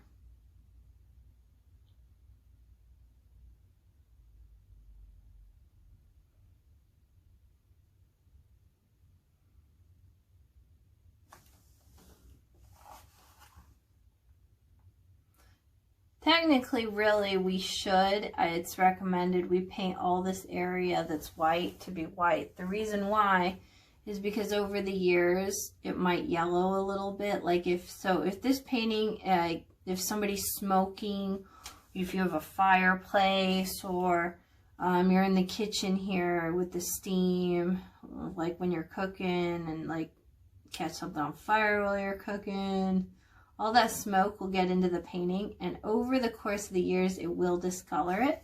However, if you put a little coating here of the white over the canvas and you keep it, it's like giving a coating of protectant.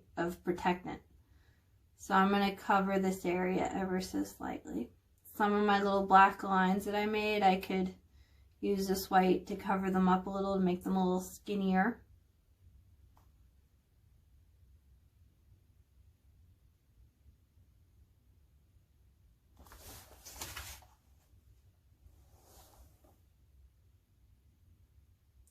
Now, paintings that I'm really happy that I love, I'm like, yes, I always do like to seal them with a top coat. I've noticed that the stuff I like using more is this kind out of the spray can. I feel that I get it just better results, easier. Shiny's cool, matte's cool. It really depends on the painting. Since we are painting glass, I think on this one, I'm going to use a shiny finish. Now you could probably do if you wanted to be more specific with like a brush or something, you could do the shiny top coat finish over the glass area. And then for the wood area, maybe you'd want to do like a matte or something. I don't get that detailed, honestly. I really don't. I just kind of, whatever feels right, and then I just and spray it. And I really only do it to paintings that I'm super in love with, that I think are just amazing paintings. I don't do it on everything. Now, if I get a piece that's commissioned, oh yeah, I'll spray that. I mean, they're paying me, and my commissions tend to be quite a little bit expensive. So yeah, I'm going to take that extra step, and I spend a lot of time on my commissioned pieces. I put more, I mean, I'm putting a lot of effort into this too, but like if, let's say a restaurant was paying for this and they wanted me to paint this and they wanted it to be like a very large painting in their restaurant, I mean, if we're talking like humongous, like a queen size bed humongous, then I'll probably charge a couple $1,000 for it. But if we're doing like this painting and it's like in a winery or something, I would probably charge about $100, maybe $200, because you know, how much hours do I got into it? How much is this materials costing? But even so, even if they're only giving me $100, they're you know, they want something nice. They're paying for something nice, so I will top coat them. But you know, if you're selling art, you do have to take that into consideration in the sense that, you know, like the spray cans, the stuff I'm using, I only really can get maybe 5 to 6 paintings coated for one can, and one can is normally around $12. So I mean, it's, you know, it's just a couple bucks, right? But when you're thinking of like a business, you know, them little couple bucks over the course of a long time, they really add up. And you don't have to do it, honestly. I mean, if you're using good quality paints, then yeah, you don't really have to top coat them. That's just me because I love some of my paintings, so I like to go that extra step there. There we go. I covered it all in white. And yep, I love it. I'm going to bring a little bit of dry brushing down on this guy. Just over it a little bit. I like to have some highlighty areas. So even though that I have some spots I added the white, sometimes I like spots where there's a lot of white, little bit of white, a lot of blue, a little bit of blue, you know, a little mixture of a lot. When you do that, it really starts making these things start coming alive.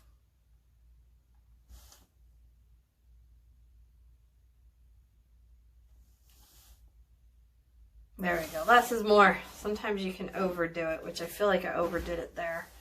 Okay, so yeah, now on to the label. I'm thinking I'm going to do white. I was thinking originally to do it in black, but now I'm looking at it, I'm feeling doing it in white. So I think I'm just going to put my name. It's just going to be my name. Oh.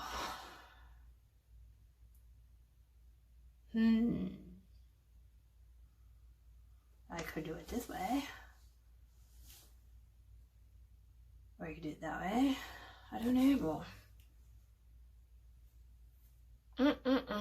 What to do, what to do. Of course, if I made this like a label-y thing, I could do that over here again. M.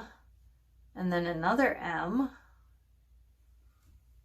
You could just do random squiggles. Honestly, that's a thing. Doing just random squiggles. I'm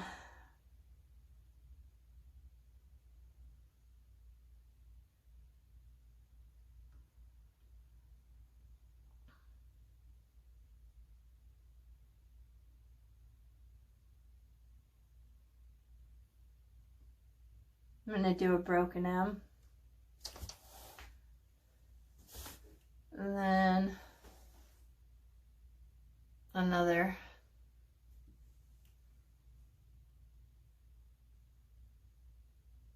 Another broken M for me.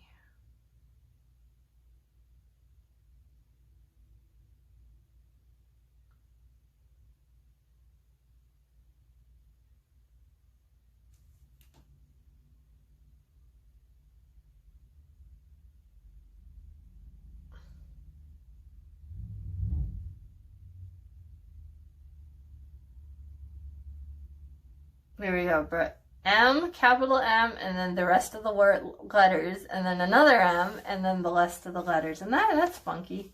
Motley, M-U-S-E, M.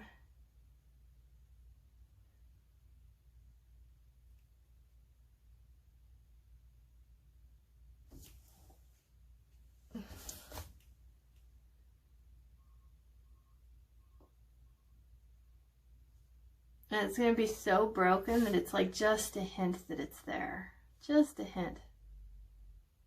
I'm hinting.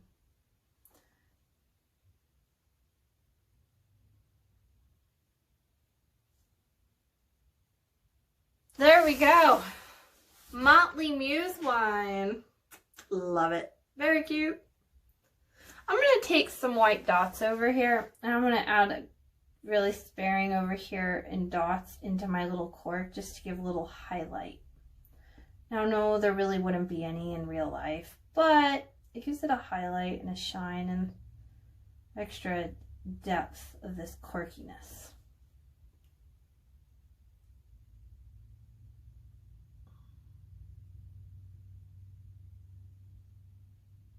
If you feel that you added too much, you could always go back in and then go into some gold here.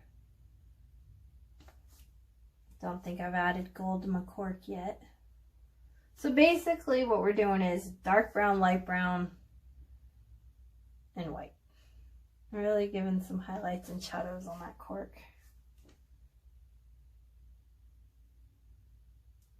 Mixture of a little bit of everything. Maybe go back into some lighter brown. There we go. And there you have it, cork. Oh, I'm gonna go in a little dark. See, here's what is fussing. Sometimes, you know, I fuss too. Fussing happens. Okay, so I'm liking it. It's pretty good. Feel like I should call this closed, but I feel like I need to add a little bit more. I feel like I need to add some more of a little bit of a highlight to these barrels here. I'm going to add some white, and it's just going to be like highlighty, like broken lines. Broken lines. I want to see a lot of that gray. I'm going to go over some of this gray, not all of it, just a little bit. I want to see the gray. There would be very highlighty.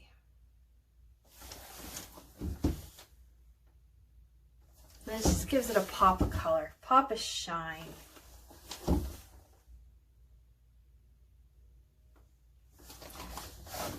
Remember how I told you at the end of the painting, that's when things start coming together? We're there right now, where stuff's coming together, all these little details.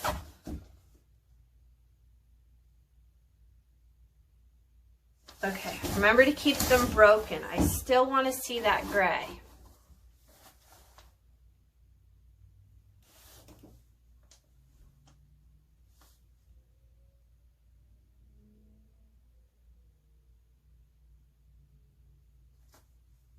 Mostly I am putting these lines on the gray, not the black.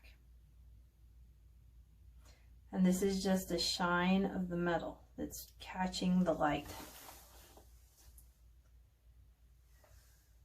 All right, I'm gonna also do this to the barrel. It's gonna be very broken.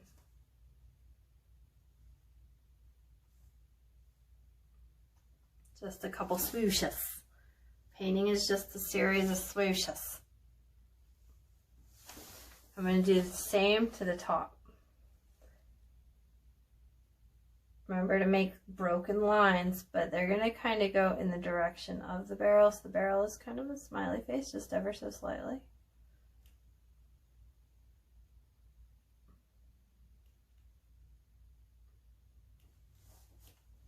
If you don't like your lines, you could always then go back over with some gray. You get some on the side here too.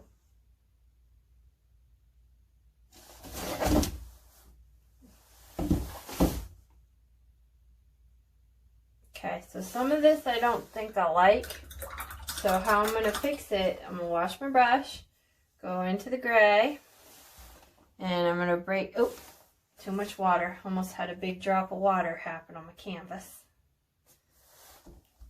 Okay, so I'm going to go in here and just cover up some of these white ones that I didn't like. Where I'm like, nope. Cover them up with the gray. And no one will know. It'll be our little secret.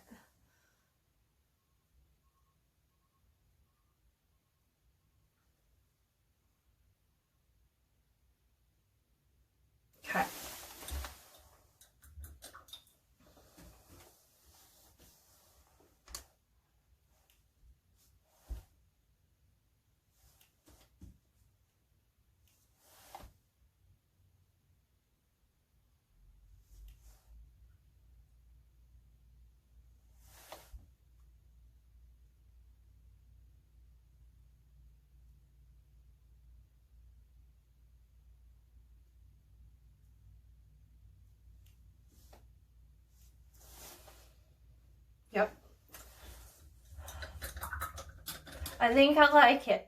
I think I might. Yep. I think I'm going to let it be what it is. I think I got it. It's good. Sometimes we can fuss too much and then it doesn't become fun anymore when we're fussing too much.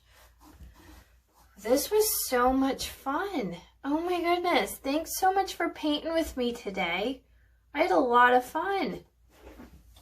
You know what I could do over here? I could, remember how I went a little bit in the bottom here and I said we could touch it up? Take a quick second and touch it up right here on the edge of the glass. Well, I got a little happy with the dry brush there. So, totally, thanks for painting with me today and hanging out. I hope we can do this again sometime. I mean, yeah. I've got a lot of cool paintings and stuff on the website. Check them out. I've got a lot of fun stuff. And if you see, if you have an idea of something you want to learn how to paint and you don't see it on the website, talk to me. Let me know and give me some ideas and stuff because I'm always trying to come up with new stuff all the time. So talk to me and let me see. I want to see how your painting turns out. So send me a message.